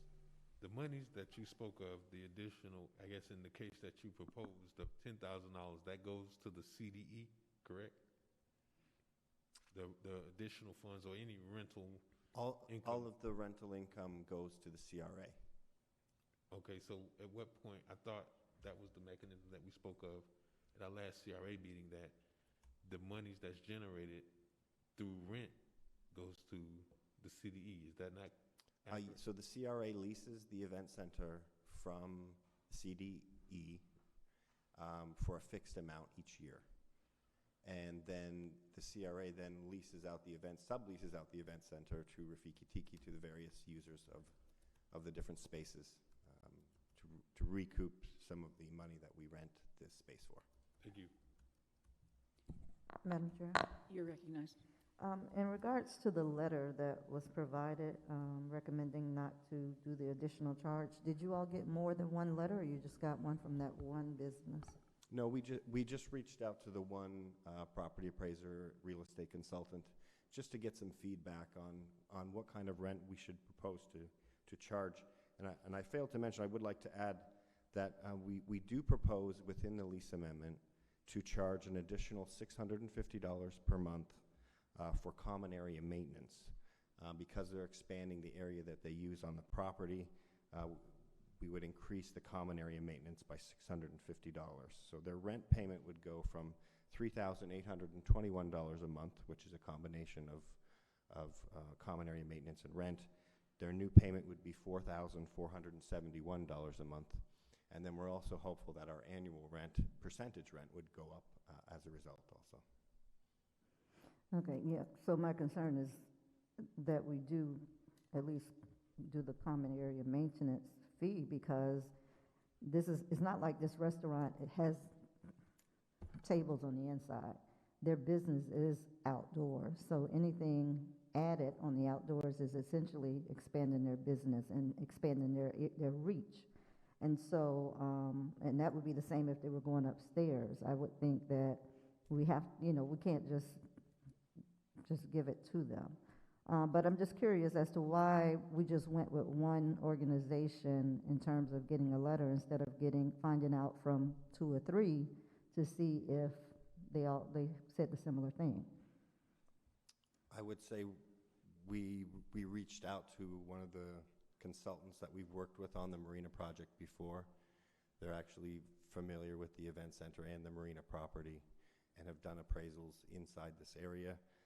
So we reached out to them to get some feedback, and it seemed it wasn't a bid process, and it seemed like that advice was made sense overall, so that we didn't seek any additional recommendations.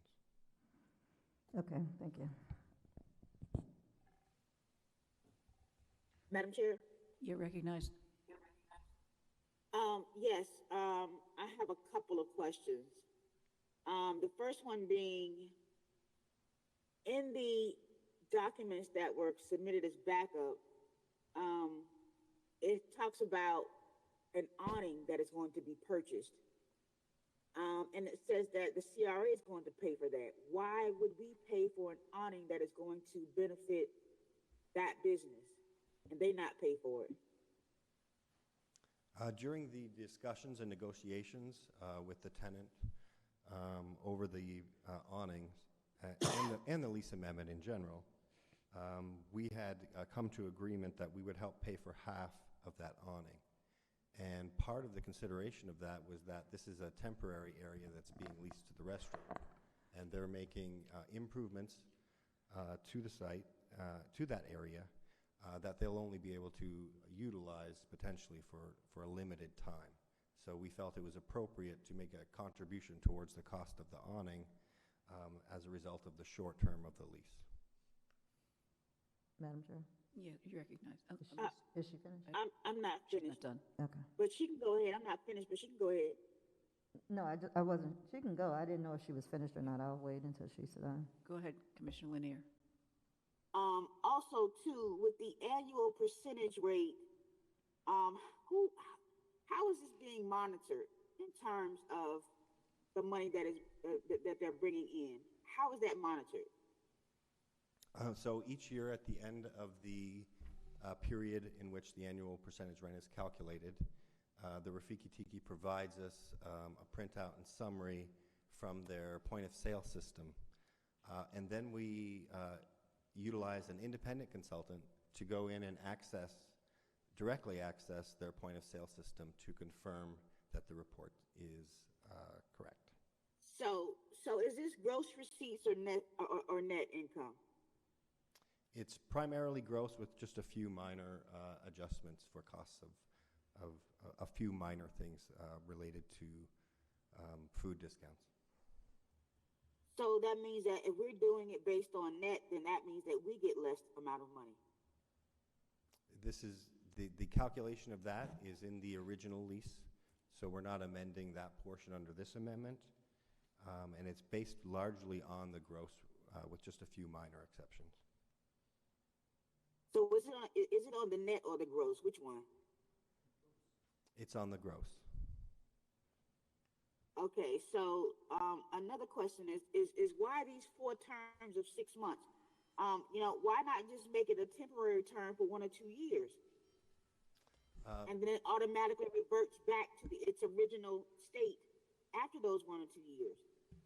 Because we're aggressively pursuing build out of the event center, we didn't want to extend the lease for too long of a period, because as soon as we come to an agreement on the proposed future build out of the event center, then we wanted to be in a position to be able to move forward with that. And at the same time, we wanted to provide at least those 2 6-month terms at the option of the Rafiki Tiki, since they are making investment in improvements in the leasehold area. Well, I mean, once we give up additional space, they're not going to want to give it back. So we need to have something that prompts them to do that. And having a 1 and 2 year term, then it reverts back to the original clause will satisfy that. So these 2 terms or 4 terms, 6 months, it won't work. Madam Chair, if I may. Yes, you recognize. With regards to the negotiations that ensued related to this particular item. And based on the conversations we've had at the staff level and the discussions with the developers for Marina Phase 2, at the previous discussions we had with the board, there is an aggressive push to move forward with the build out of the interior space here at the Marina Event Center. And so staff is looking to bring something to the board here probably in the next 30 to 45 days that we can conceivably start some of the build out that's necessary to get that shell ready for a potential entity to utilize that space. So we knew that in essence it would take probably 6 months with the construction period, maybe a little bit longer, but we did not want to provide for a 2-year lease because our intent is to see activity or a potential tenant or an expansion of the existing tenants arrangement into that space. So that is why the lease has the 6-month provisions in there, because we are going to be moving quickly on the build out in the interior space here at the event center. And Madam Chair, I understand that, but the build out won't happen in a year. So these 4 6-month terms won't work in the best interest of the CRA. We can do 1 year and it reverts back to its original clause. Because the way it stands now, it does not benefit us none. And the purpose of expanding it was to ensure that it would be to comply with CDC guidelines and not to cram more people in. So we have to be very careful about how we proceed with this, because we want to make sure that, number one, the CRA is getting the best deal possible. And number two, if we're going to expand this, that we're going to expand it with the intent that we're doing it under CDC guidelines, so that we're not just expanding it to add more people.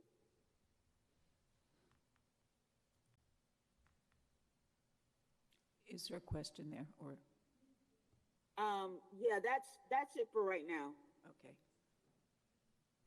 Question. Let's finish up here. Commissioner Miller About Anderson. the awning, the $9,000 that's going towards that, do we have an estimate as to how much it would cost? I mean, how do we know, where do we get the $9,000 from? Yes, the Rafiki Tiki provided an estimate for the cost of the awning. Just one? Yes, and then the CRA went out and independently got 3 estimates to verify the price as proposed by the Rafiki Tiki. And we found that the price provided by their contractor was fair and reasonable. Which was what? Which was, I believe it's about $17,500. Okay, thank you. Madam Chair. Thank you, Madam Chair. I would have to disagree with my colleague, Councilwoman Lanier, in regards to this not benefiting us, because expansion of this restaurant would assist with increasing gross revenue, and we're receiving a percentage of gross revenues. That's the first thing. Second thing is we don't have the ability to put a second restaurant or bay in the event space at the current time because we don't have the ample parking. And that's where one of the initiatives we gave for Marina Phase 2 developers to begin on the parking and the build out.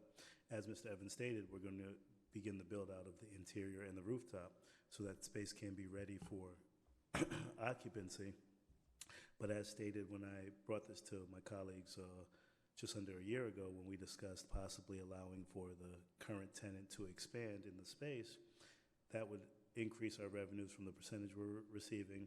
It would be investing into a business in our CRA, and also give this side of the bridge an opportunity to have a sit-down, eat-in restaurant, which is not actually something that is on this side. So those are some of the advantages of going forward with this, and this is one of the businesses that has a vested interest in our community, and I'm all for supporting the expansion of this location with the awning.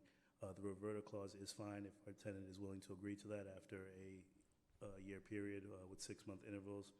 And I know that we're aggressively moving forward with parking, but whatever expansion that we can do for the Rafiki Tiki restaurant is something that I would be adamant in supporting.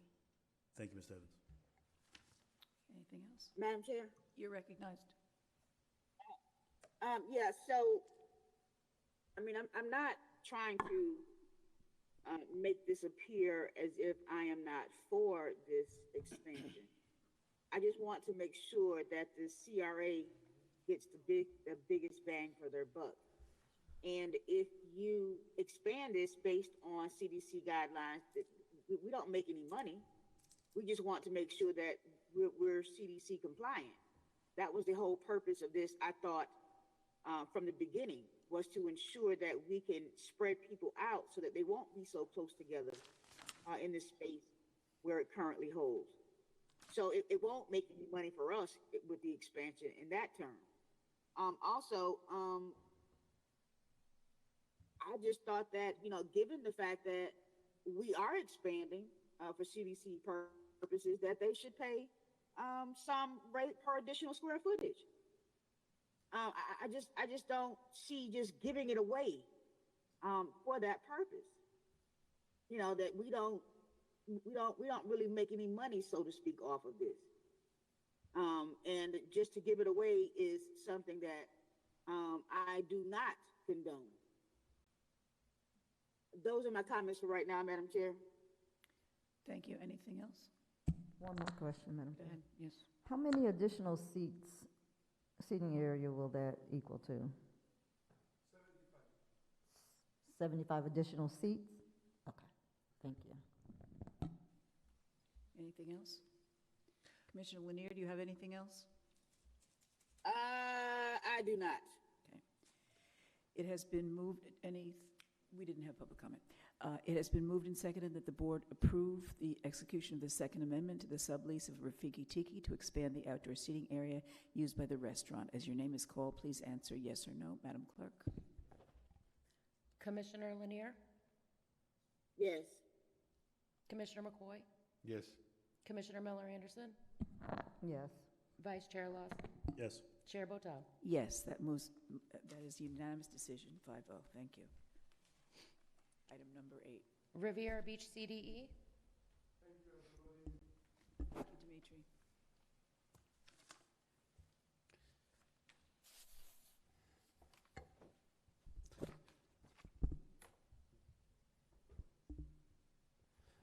Madam Chair and members of the board, this particular item that's before you this evening is for discussion purposes pursuant to the conversation that we had when we discussed Marina Phase 2. There was some questions and comments with regards to the CDE and new market tax credits and how the program effectively works and how the CDE works within the grand scheme of development when you're talking about new market tax credits. So we have asked for representatives from Bryant Miller and Olive, attorney Ms. Jolinda Harrington and Mr. Reed to be with us virtually to walk you through a presentation that they've put together and then answer any questions the board may have with regards to the CDE and new market tax credits. Thank you.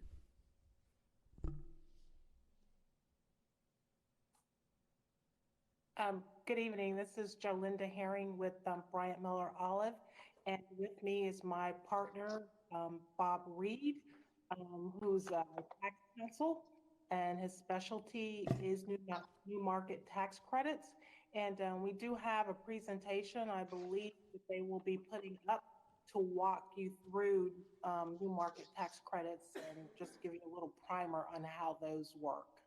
Thank you. We see the presentation. Thank you. Great. Good evening. The presentation before you and hoping your agenda package is really sort of a broad overview of the new market tax credit program, help you understand what that is, how it works, and kind of what it's designed to do. The new market tax credit program works differently than most or every other tax credit program, and that is if you make a direct investment into your business, then you are granted certain tax credits. That may be low-income housing, research and development, restoring historic properties, for example. The owner puts money in and the owner gets a tax credit in return. The new market tax credits is designed differently in that it's designed to encourage the investment community to provide, in essence, a form of equity into a project that would is going to be located in a typically low-income, depressed neighborhood that would not get done but for this additional incentive. And it ultimately provides a subsidy for the project to make it a viable product. Now, if the next slide just gives you a little bit of background about it. The new market tax credit program was started in 2000. It's codified in the Internal Revenue Code. It is, providing, and this is a couple years old, at this point, over $50 billion in allocation. Allocation is each year the Treasury has about $5 billion to allocate among the various CDEs around the country, and they compete for it, and that allocation is then allocated to a particular project that generates the tax credits for the investor.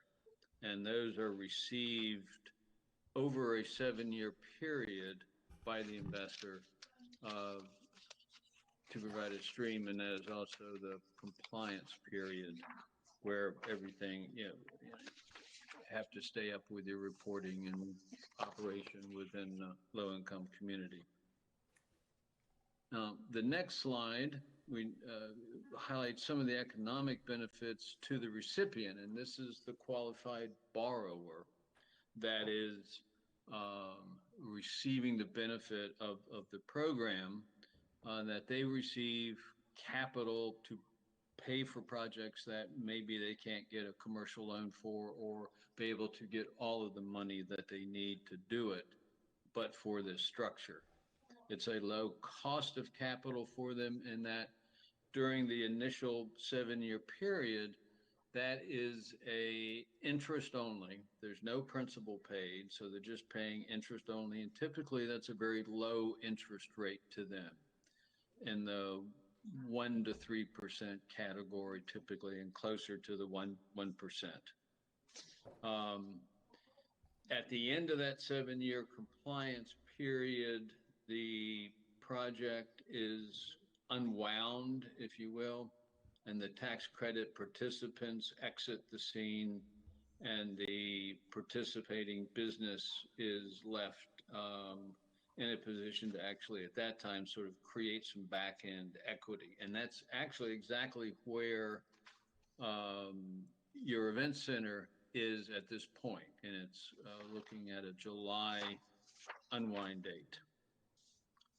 Now, on the next slide, a little bit how the program works. I mean, basically, because of the equity investment or the investment by the tax credit investor to acquire the tax credits as a result of that investment, that typically generates 20-25% equity into the project. So if you've round numbers a $10 million project, then at the end of the day and after everything is paid, the business is left with having to repay $7.5, $8 million of that $10 million, yet they got $10 million for the project, and it's a back-end creation of equity.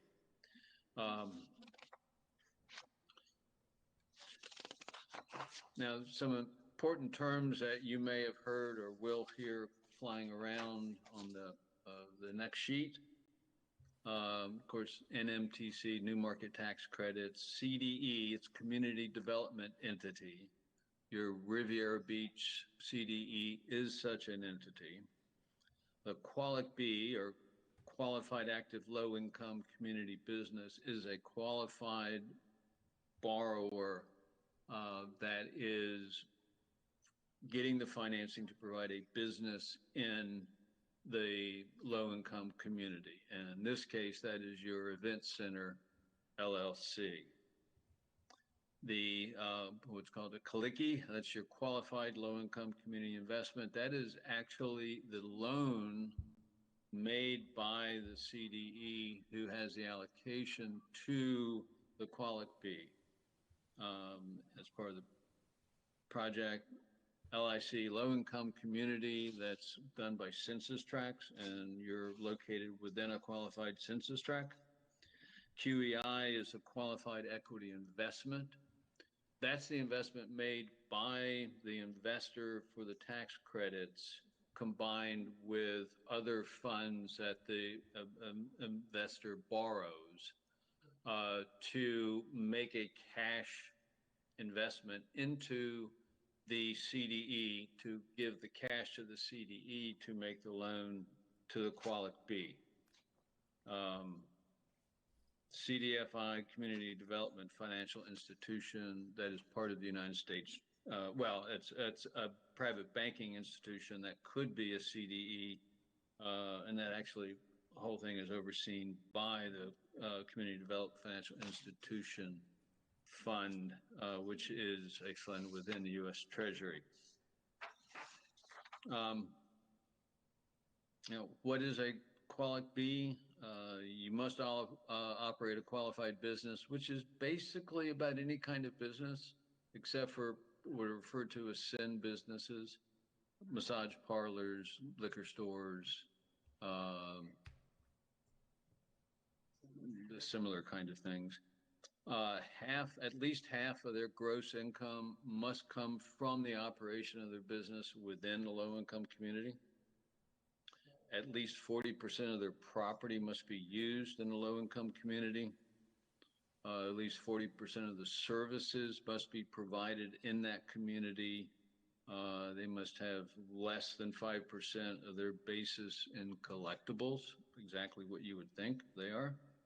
Less than 5% of the unadjusted basis of their property does not consist of non-qualified, or less than 5% consists of non-qualified financial property. And that basically is geared to keep industries or businesses that already have a lot of resources internally from being an eligible participant. There are some secondary qualifications, sometimes depending on who you're employing within the business, that can get you qualified, but your Riviera Beach Event Center LLC was created to be able to meet all of these criteria. Qualified business, some of the, anything listing here, what they kind of refer to as the sin businesses, and those are not really involved here. And interesting, governments cannot be the beneficiary of these, which is why the CRA, in order to do this project, had to go through the structure of creating the Event Center LLC. The low-income community, sorry, her question, I'm sorry. Low-income communities is basically by census tract where there's a high poverty level and a high unemployment level. If it's super high, then you're what's called a distressed area, or if you just meet the criteria, it's qualified. Either one qualifies, although CDEs like lending into distressed areas because they think to get more brownie points on their next application cycle. It's a 7-year compliance period, as we talked about. There's a lot of complexity in the transaction, as some of you may remember when we went through this about 7 years ago, and transaction costs can be high. But again, that's typically all financed out of it and results in the net back-end equity of 20 to 25%. Now, this next chart is kind of a sample diagram of a typical transaction. You've got on the upper left-hand corner, the tax credit investor. In your particular case, that was the Key Community Development Corporation. They provided an equity investment into an investment fund, which is a simple limited liability company, or single purpose, and borrowed money from what's referred to as a leveraged lender to make up the full investment that they made. And in this case, with your event center, that leveraged lender is the Riviera Beach CDE. The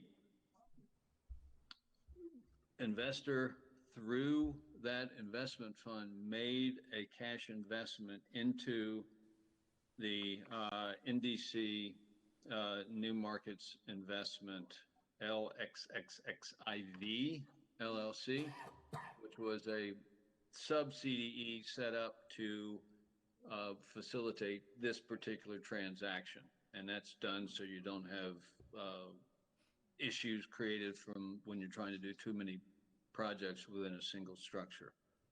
And then that CDE at the bottom loaned those monies to the Event Center LLC as the Qualic B. And that loan is structured as two different loans. One loan in the amount of the money the tax credit investor put into the investment fund to obtain what is in essence 100% ownership in the investment fund. And in the case of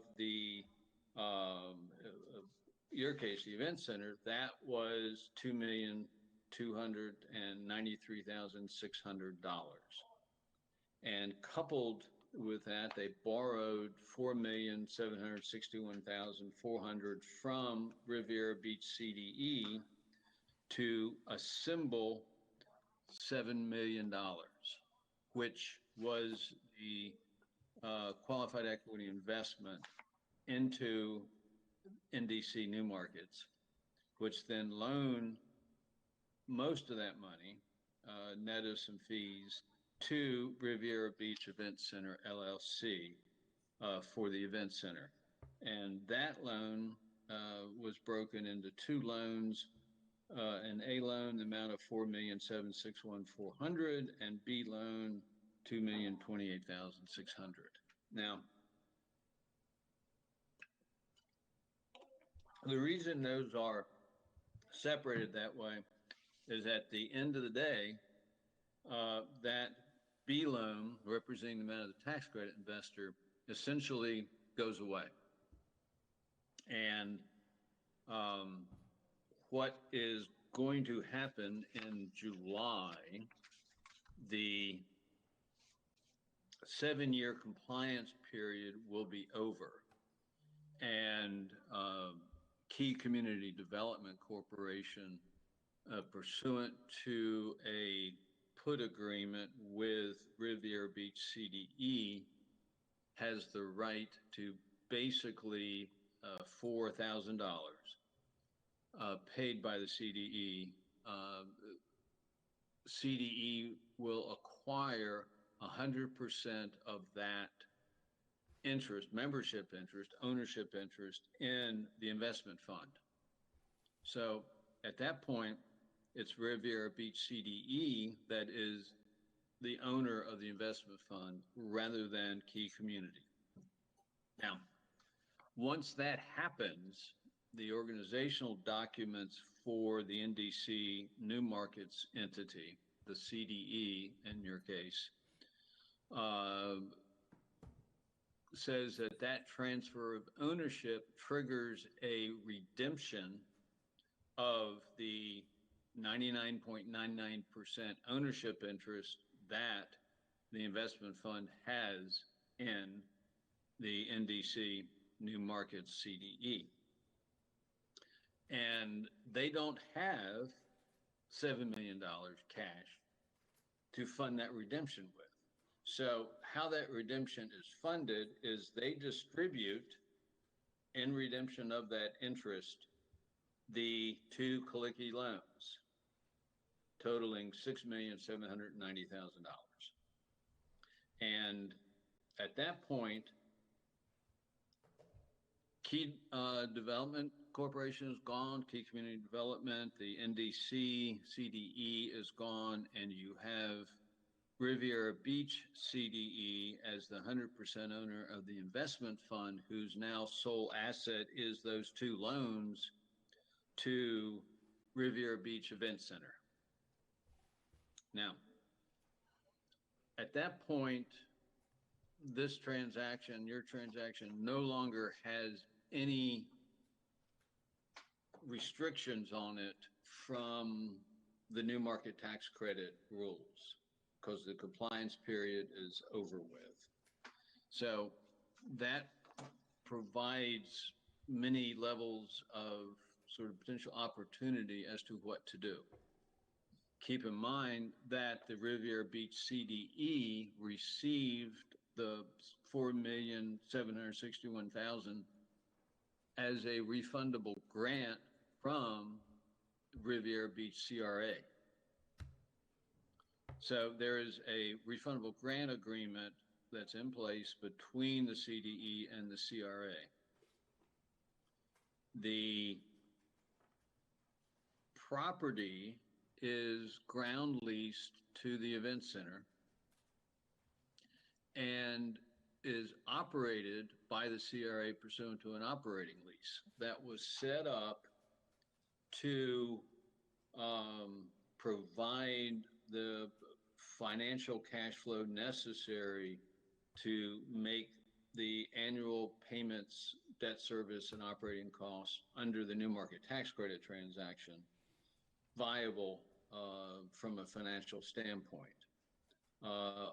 Those needs go away when the new market tax credit goes away, when the structure is unwound after the July compliance period ends in July. So, and I believe there was some additional money that was also done with a refundable grant funneled through the CDE directly to Event Center LLC, which is also funded with a refundable grant. So we kind of have at that point now a circle between Riviera Beach CDE, Riviera Beach CRA, and the Event Center. And that's where the various options would come in to, how the CRA wants to go forward with the transaction that they have.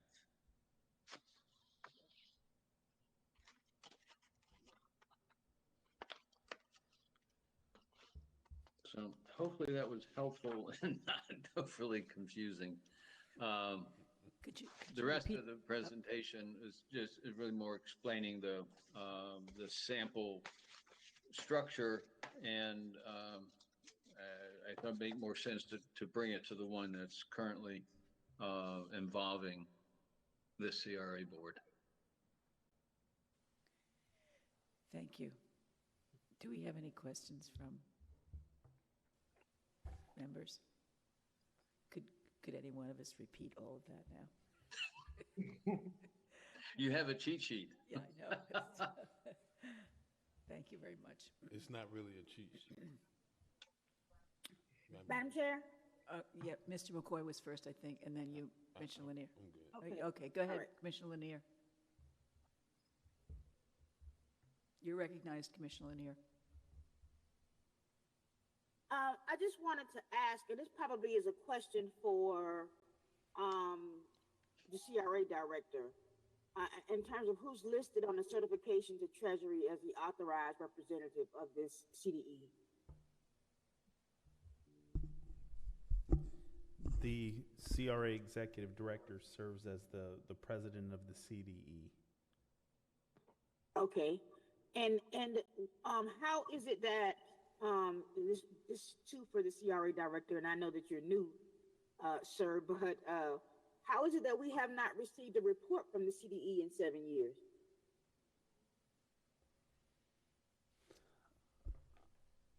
I can't speak specifically as to the past, but Mr. Scott Evans can provide some context.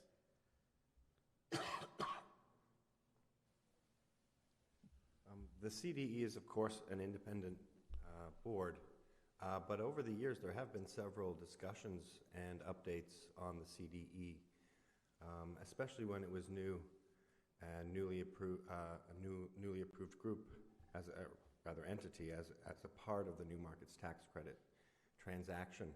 And there was substantial discussion at the time. This is in 2013, 2014, 2015, when we were planning, designing, and then financing the construction of this facility. And then following, there was additional discussion with the board at the end of 2016.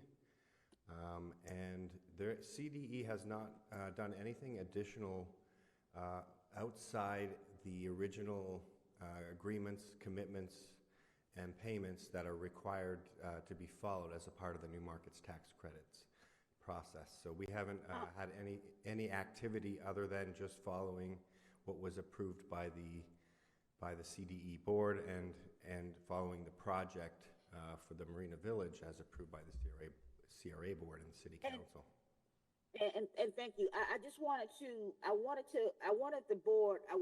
have a report of all of these, what has happened over the last 7 years, to give us some idea of what was invested, what money was spent, that kind of thing, some accounting of this.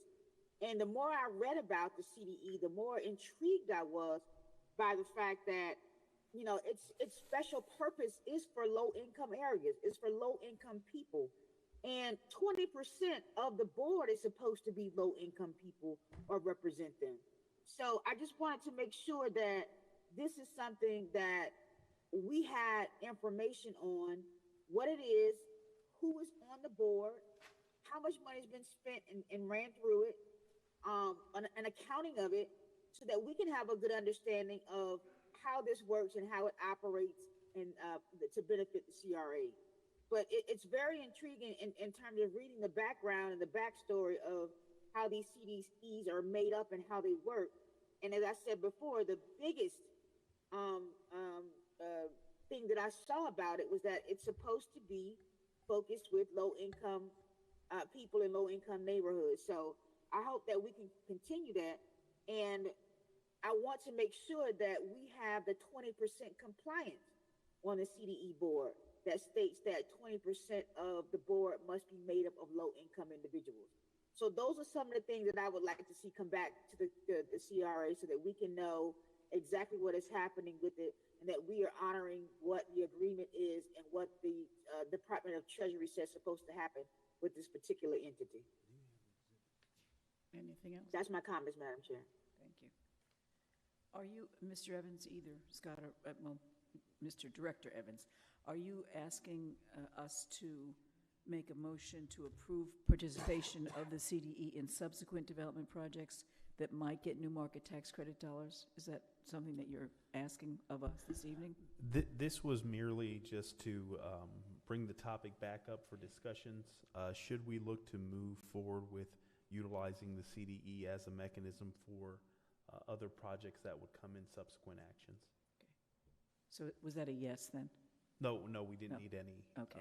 action from the board. Thank you. Any other? And Madam Chair, one more question I wanted to ask. Yes, go ahead. I wanted to ask one more question. I wanted to make sure that information comes back to us, and then also the question of our particular CDE, when is it sunset? Or if the 7 years, I know it appears the 7 years is in July. So what does that mean for us? Mr. Evans? With regards to the CDE, we have some information that staff is researching with regards to, if it's a mechanism that is continued to be utilized, or what would have to happen in order if it was something that was to be sunset. But at this particular moment, we couldn't get into great specificities with regards to that detail, because there's so many moving parts associated with this. But we can bring this back as a more in-depth conversation to address some of the questions and comments that Councilperson Lanier raised. Thank you. Anything else, Councilwoman Lanier? No, thank you so much, Mr. Evans. I look forward to seeing that. Thank you. Mr. McCoy, you're recognized. Thank you, Madam Chair. Mr. Director Jonathan Evans, I thought we just heard that nothing happens with the CDE in 7 years. Only the compliance from the tax credits fall off, but the CDE can certainly still exist, and in fact can be renewed upon acquisition of new tax credits. Am I correct? That is correct, and it is determined if it's utilized as a mechanism or it's something that is, in essence, on the shelf. But it is a entity that remains in existence. Okay. Anything else? Thank you, Mr. Evans. Item number 9. Request for qualifications, legal services. Madam Chair and members of the board, this item is brought before you to seek direction and clarity as to how you would wish to proceed with regards to an executive search for legal services for the Riviera Beach Community Redevelopment Agency, whether it is something that you wanted to entertain a firm or a particular individual to serve in that capacity.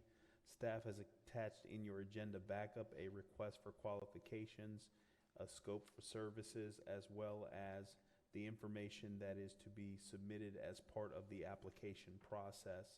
So staff is seeking clarity from the board as to how you would wish to proceed with regards to how long the solicitation is to be out, how would you like to handle the selection process, and how would you like to move forward with the vetting of those particular candidates, and then when is a tentative date that you would like to have the selection all wrapped up. And so if we can work backwards as far as what the board's objectives are, then I can work with staff to, one, get the solicitation out unless there's any modifications to the document that's in front of you this evening, and then two, we can set up the interviews, and I would look to, if it's the board's pleasure, to probably select a regular meeting of the CRA for you to interview the candidates or the firms, and then ultimately go into discussions and then contract negotiations, etc. So I just needed to get some clarity as to how the board wanted to proceed on this particular process. Madam Chair? You're right. I had requested copies of the timeline from the city attorney selection on the city side. I think everybody received it. I would not have a problem with kind of going along with what we did on that end. And if we did it exactly as we did it there, we're looking at like 4 months. Because we started at mid-July when the advertisement went out, and then the interviews took place like mid-November. So if we were to go along with that timeline, that would be about 4 months from now. And I would be fine with following it as is, and I think the job description and scope of work is pretty similar to what we had on that for the city advertisement. So I would suggest going with that. I'm not interested, I don't think, in a firm unless we're looking at a huge savings, but I'm not sure that would be the case. And I just don't think that we do a whole lot of business. We hope to be doing a whole lot of work and business down the line, but as of right now, I don't see where a firm would be needed on the CRA side. Thank you. Anything else? Madam Chair? Mr. McCoy first, and then Commissioner Lanier, Mr. McCoy. Thank you for allowing me to go first because my question is going to be directed to Commissioner Lanier, Miller Anderson, and also to the chairperson. And I don't want to sound funny when I say this, but if y'all have someone in mind, like either the city manager, Mr. Jonathan Evans, or Mr. Haglett, let's go ahead and lay that out now because what I don't have is time to waste.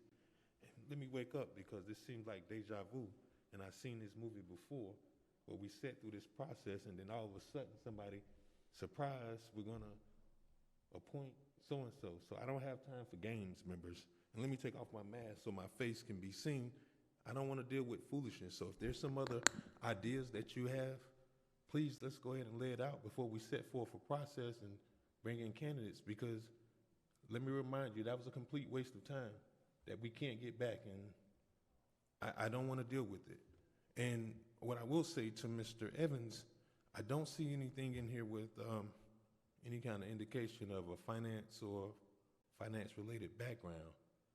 And to me, that seems to be somewhat of a concern that we have to always go out to get consultants, specifically when it comes to financing and certain development components.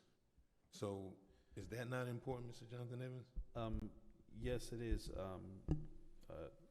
Commissioner, and in the scope of services under bullet point, I believe 5, it says that legal services include but not limited to grants, budgeting, bond, acquisition, disposition of land, tax increment collection, expenditures, disclosure issues, leases, and then we have on the next slide, it's review and advertising of all contracts, bonds, legal, and other legal and official instruments that the Riviera Beach CRA is concerned shall endorse for each of his approved forms for correctness and what have you. So, we believe that it's enumerated in those particular elements that are in the scope of services, and I would anticipate that in the actual submission, you'll have folks that will provide a little bit more specificity with regards to their experience. But if it is the board's desire to beef up that particular section, we can certainly do that. Thank you, Mr. Director. I would also ask the question relative to indemnification, because I don't know if we currently require that of our general counsel, but there should be some provisions for indemnification, especially when you get an opinion that's so far out that potentially causes litigation. I don't want the CRA to pay for poor or ill-advised advice that, I guess, cause injury to the agency. So is that not something that we would incorporate in this? We can certainly incorporate that in there. Malpractice insurance. Yes, I think, yeah. That's it. Yes. Commissioner Lanier, you recognized. Yes, Madam Chair. To Mr. McCoy, I take offense to saying that when you call out my name, Chair's name, and Kashama Miller Anderson's name, and say that we somehow may have, could have, did work together to be able to make Mr. Evans the CRA director, which is a bold-faced lie. Do not say that, because it is not true. I made a motion and they approved it. The same way you make motions and it passes. So don't never say that that was the case in making Mr. Evans a city manager. And that if we got somebody in mind that we need to tell you now. There was a We simple don't have question. to tell you anything, first of all. And second of all, we don't have anybody in mind. We don't talk about city business because it's against the law to do that. So no, we don't have anybody in mind. Okay, well, thank you. And I'm not finished. So, Mr. Evans, when you talk about a firm versus an individual, what is the difference in, does the firm save us any money? Madam Chair, if I may, the firm may not save any money. In some cases, you have a depth, more of a depth or a bench that one particular firm can assign, different persons to a particular agency to tackle different issues. So realistically, you're not going to see savings as it relates to a firm. It all depends on the use. With a contracted or a city employee, there is invariably those situations where you need to go out for additional help and support. So, I've seen it work both ways. I've seen it as a savings. I've seen it as a something that ends up costing more. It just depends on how the services are utilized and what the depth and experience is from your attorney. I'd like to add, thank you, Mr. Evans. I'd like to add, someone who has, of course, CRA experience with large urban infill developments, and any attorney who has experience in terms of CRA development would bode well for us.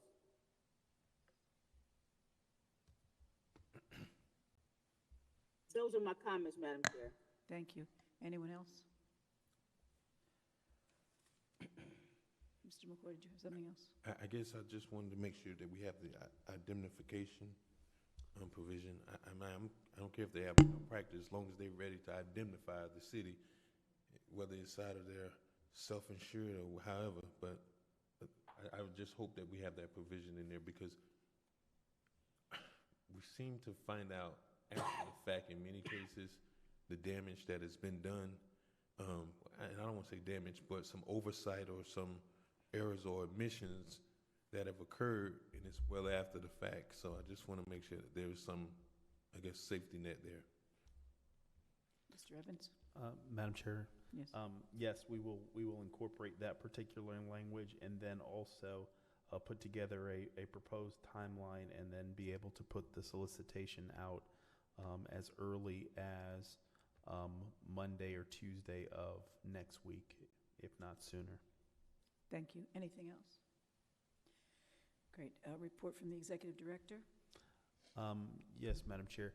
Staff has had numerous conversations with the Marina Phase 2 developers. We're making some significant progress with regards to the conversation and dialogue. Staff has moved forward with working on the densities and intensities component, working with Treasure Coast to begin that particular process. Ms. Jenkins is also working on the housing element, which is looking at the study, but also looking at ways to address what the gap may be as it relates to the funding side. And then Mr. Evans and myself and the team are working on discussions with regards to parking. I had a very productive conversation with the executive director from the Port of Palm Beach, and they had communicated some potential things that they wanted to see occur on their site, and that there may be an opportunity for some additional demands as it relates to parking, and that's separate and apart from the cruise industry if that industry does come back. So we are moving forward with that particular study. The consultants that went through the competitive selection process, I believe staff is reviewing their submissions tomorrow, and then ultimately we would be bringing a recommendation to the board for consideration to get the financial consultants so they can begin the process to look at the documents that have been provided by the joint development team. So we're still having those conversations. We also will be bringing an item before you here in short order to move forward with the improvements that are contemplated on this particular site, as well as the upstairs area, to complete that and get it ready for some type of commercial operation to be able to utilize those spaces. So we're working on that, and I just wanted to bring the board up to speed. We have another follow-up call with the group later on next week. And that concludes my comments, Madam Chair. Thank you. Report by General Counsel.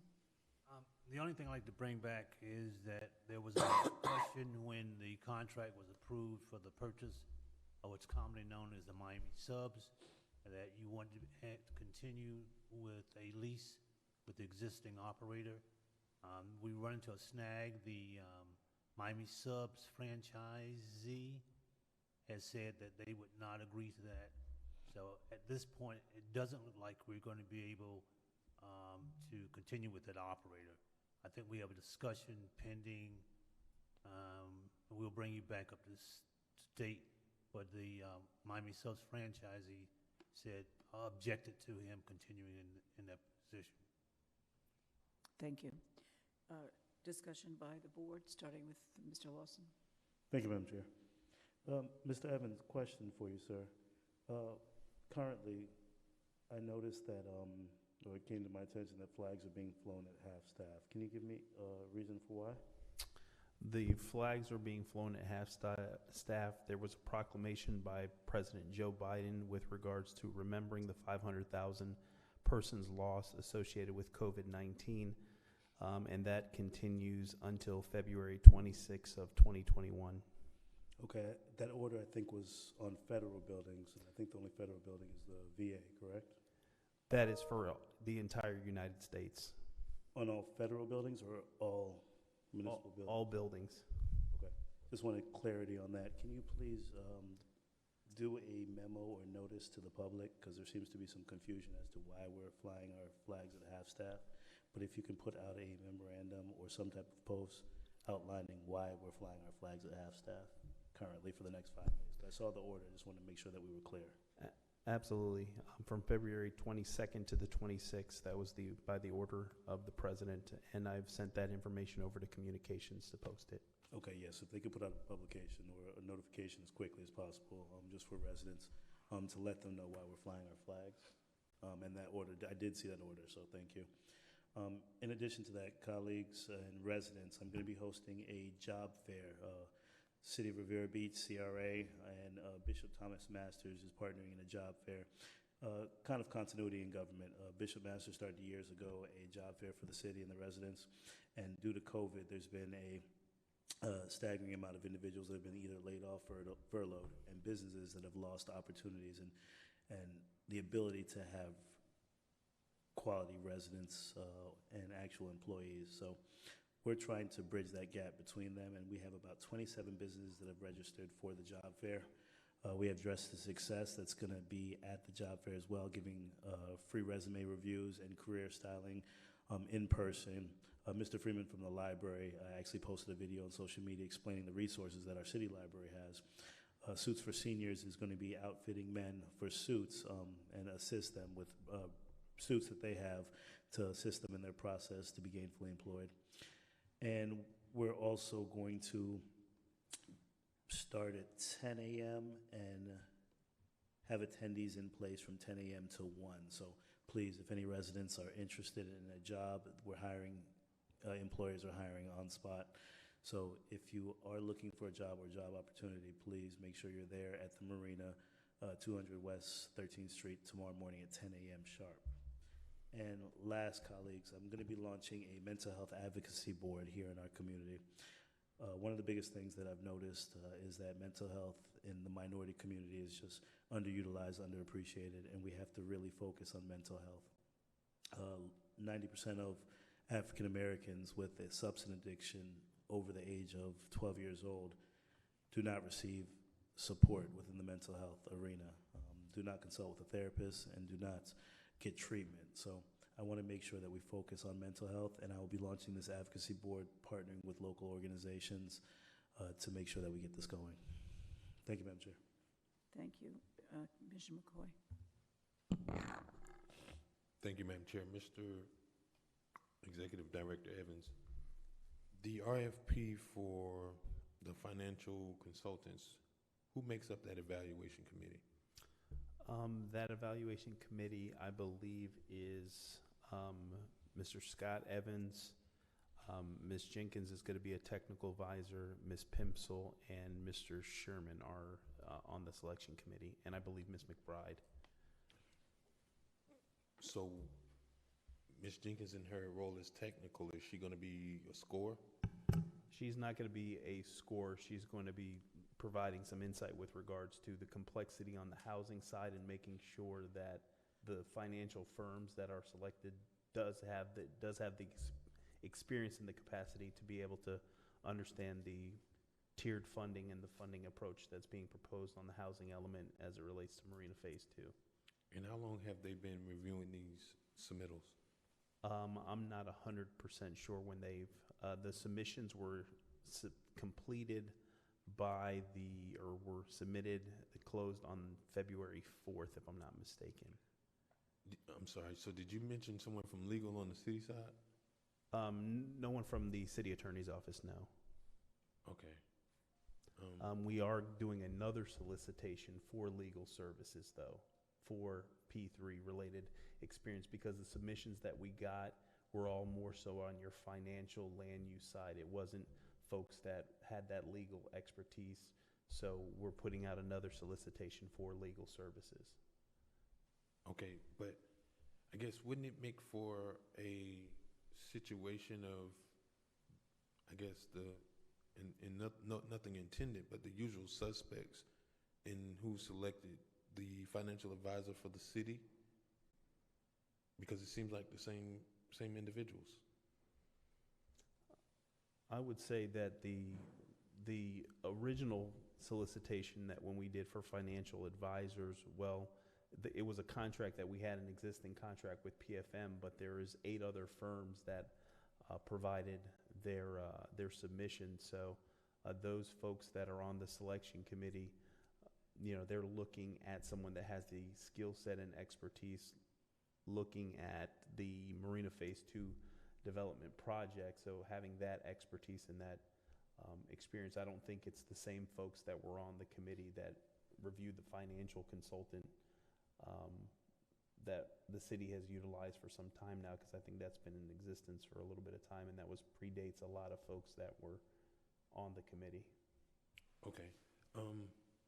Switching gears, so to Vice Chair Lawson's questions about the flag, under what authority does the president have to direct municipal governments to lower the flag? Because specifically, there's a number of cities that objected to the governor and his direction in lowering the flag. So is there a binding authority that we have to comply with from the executive level? From my experience and from what I've been communicated from those that handle flag etiquette and from the armed services as well, is that the president and the governor have the ability to order the flags to be lowered as it relates to a variety of different issues. I don't know under what authority entities are looking to, in fact, defy, whether it's the governor's order or what have you. But I know that that's something that's been discussed and, going around in multiple municipalities. But the president did order that for the entire United States to, lower their flags at half-staff. And we subscribe to a service, so we get the notifications when those orders come out, because it is pretty frequently that we do get that information from either the state or the federal government. But I don't know if there's, what they're holding on to with regards to the actual language. And I'm sure there's probably something out there. I don't have it here at my disposal at this particular moment. Okay. Lastly, Madam Chair, Mr. Hager, do you currently have under your contract provisions to provide some sort of indemnification to the agency? I have malpractice insurance.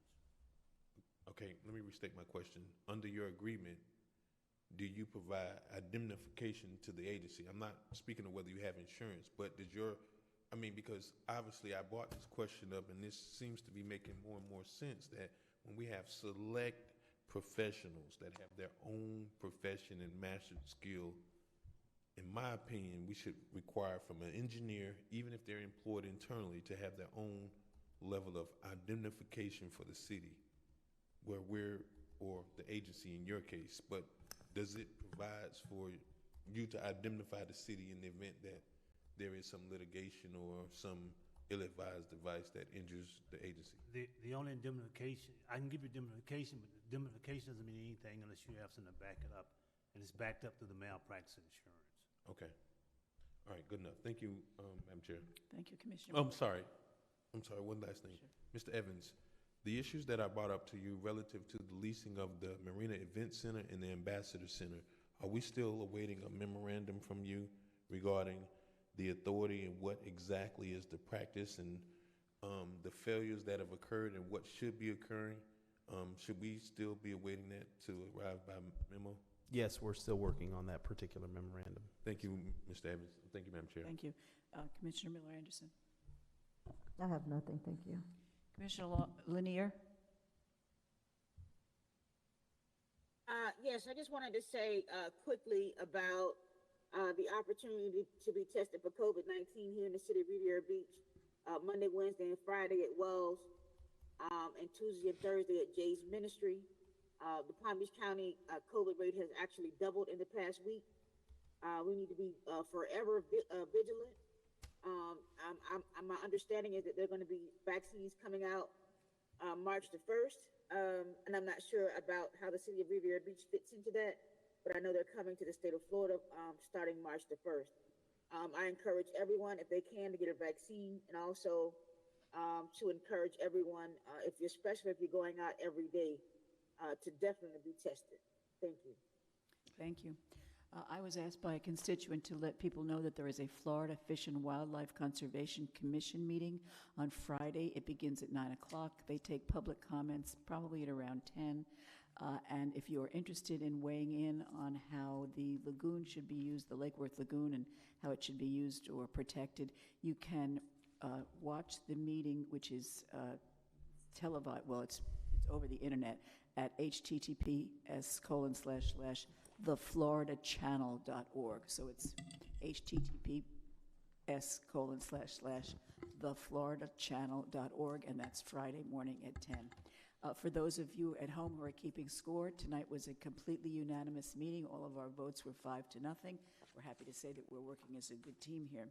And just to confirm, tomorrow night we're having an audit meeting at 6 o'clock, Mr. Evans, beginning at 6. That is correct, Madam Chair. Here in this chamber. Okay, hearing nothing else, this Madam meeting. Chair? Yes. Sorry, before you do adjourn the meeting, I did have one more comment. Mr. Evans and colleagues, looking at this half-mast flying of our flag is just something that's concerning to me at the current state of affairs of where our city is now. And Mr. Evans, I would probably want to give direction in the event that this is not a mandate that the city has to follow from our commander-in-chief.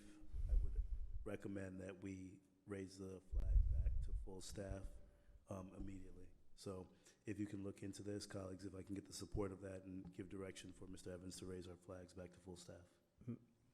Madam Chair, if I may, I pulled up the United States Code Title IV, Chapter 1, the flag, and it speaks to what the the etiquette is with regards to the executive order by the president and presidential proclamations concerning the flag and how the flag is handled.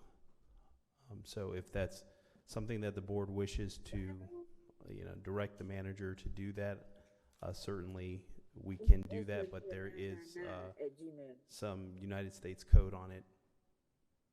So, I'm sorry, does the code specify that we are required to do what the president recommends?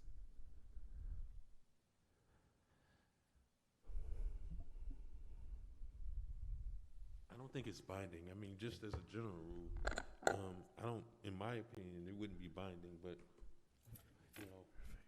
Well, if it's clear to our constituents that the purpose is to honor those who have succumbed to this pandemic, I mean, I would be in favor of keeping them lowered.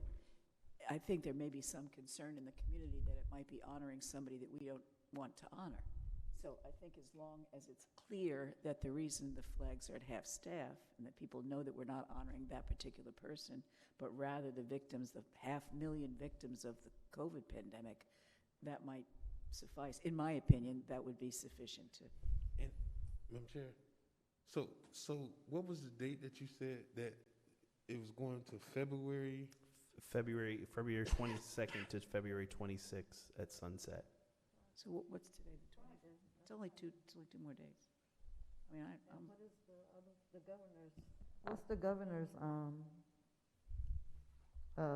timeline? I Do we know? No, I don't have a, let me see. Madam Chair, Yes.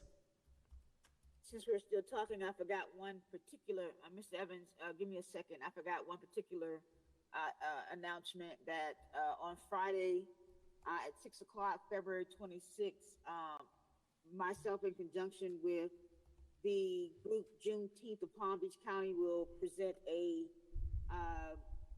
virtual event entitled Demystifying Africa. It talks about a conversation connecting the diaspora and returning to the motherland and entrepreneurship. It is a platform and a forum that we will talk about doing business in other countries, and also talking about the advent of cryptocurrency and how our community can get involved with that particular avenue.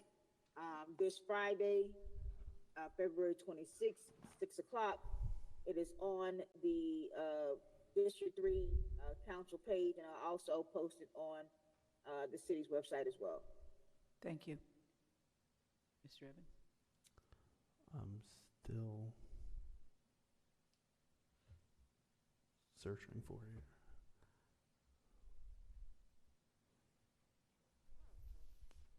And for my 2 cents, I would certainly want these flags to stay half-staff for the 500,000 people who have died of COVID. If that is the purpose of the flags at half-staff, I don't see how anyone could object to honoring those people who have died, and 500,000 of them have died in the past year. It's not even a year yet, and 500,000 people, and they are dying every day behind COVID-19. So I hope that if this is what the flag is being flown for half-staff for, that it continues to be that way. I agree with you completely. My concern is that we make it very clear to people that that's the reason we're keeping the flag at half-staff, so as not to be confused with any other reason. And Madam Chair, just to follow up, that I believe is the confusion, because there was no statement put out from the city prior to it being done, and other municipalities agreed not to lower their flags due to the order that was given by our governor. So I need clarity prior to us making that decision, and that's why I'm asking to raise it. And in the event we want to honor our 500,000 plus victims of COVID, then we can lower our flag at half-staff at any time. So that's why I would ask for the support to actually have it raised to full staff.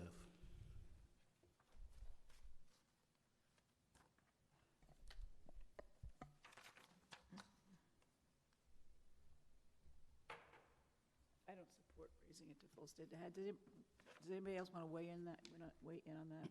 I mean, I'm fine with it staying as long as we make it clear, because I don't think, just because the governor put something out about putting it at half-staff for that individual, I don't think we should ignore what has happened to the 500,000 individuals who perished because of COVID.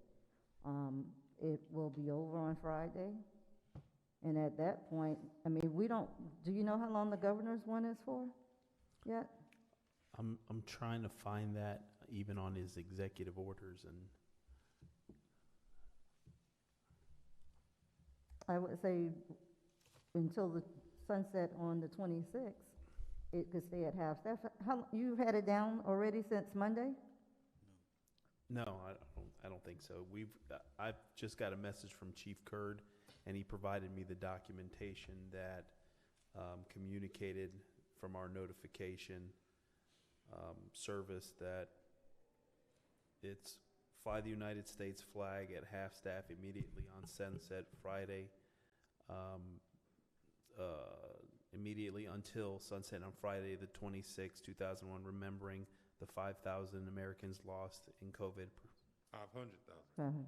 Yeah, 500,000. Okay, so the one you're talking about is for the COVID. What about the one for the governor? Do we know that one? No, I don't know that one yet. Okay, so for me, I would say, but you say we haven't put it at half-staff already? Yes. Or it is? Since Monday? Has it been since Monday when it came out? As of today, Madam Chair. As of today, it just went down? Yes. It says, That's the confusion, Madam Chair. and here is some additional information. The Constitution and laws of the United States, that the flag of the United States shall be flown at half-staff at the White House and all public buildings and ground and military posts and naval stations and on all vessels of federal government in the District of Columbia throughout the United States and its territories. In possession until sunset of February 26, 2021. I direct the flag shall be flown at half-staff the same period in all United States embassies, consulates office, other facilities abroad, including military facilities. That's from the President's proclamation. Right. So Madam Chair? Clarify that the public buildings you were referring to were federal operated. Federal. That's exactly what I heard you say. It's all government buildings. All government buildings. In the first part of what he said, it was all government buildings. Then later it said, but in the first part of what he said, I heard all government buildings. Right, but the context is speaking of federal. All public buildings and grounds. But what was prior to that? That was before I got down to where on all naval vessels of federal government in the District of Columbia and throughout the United States and its territories. Okay. Okay, anyone else?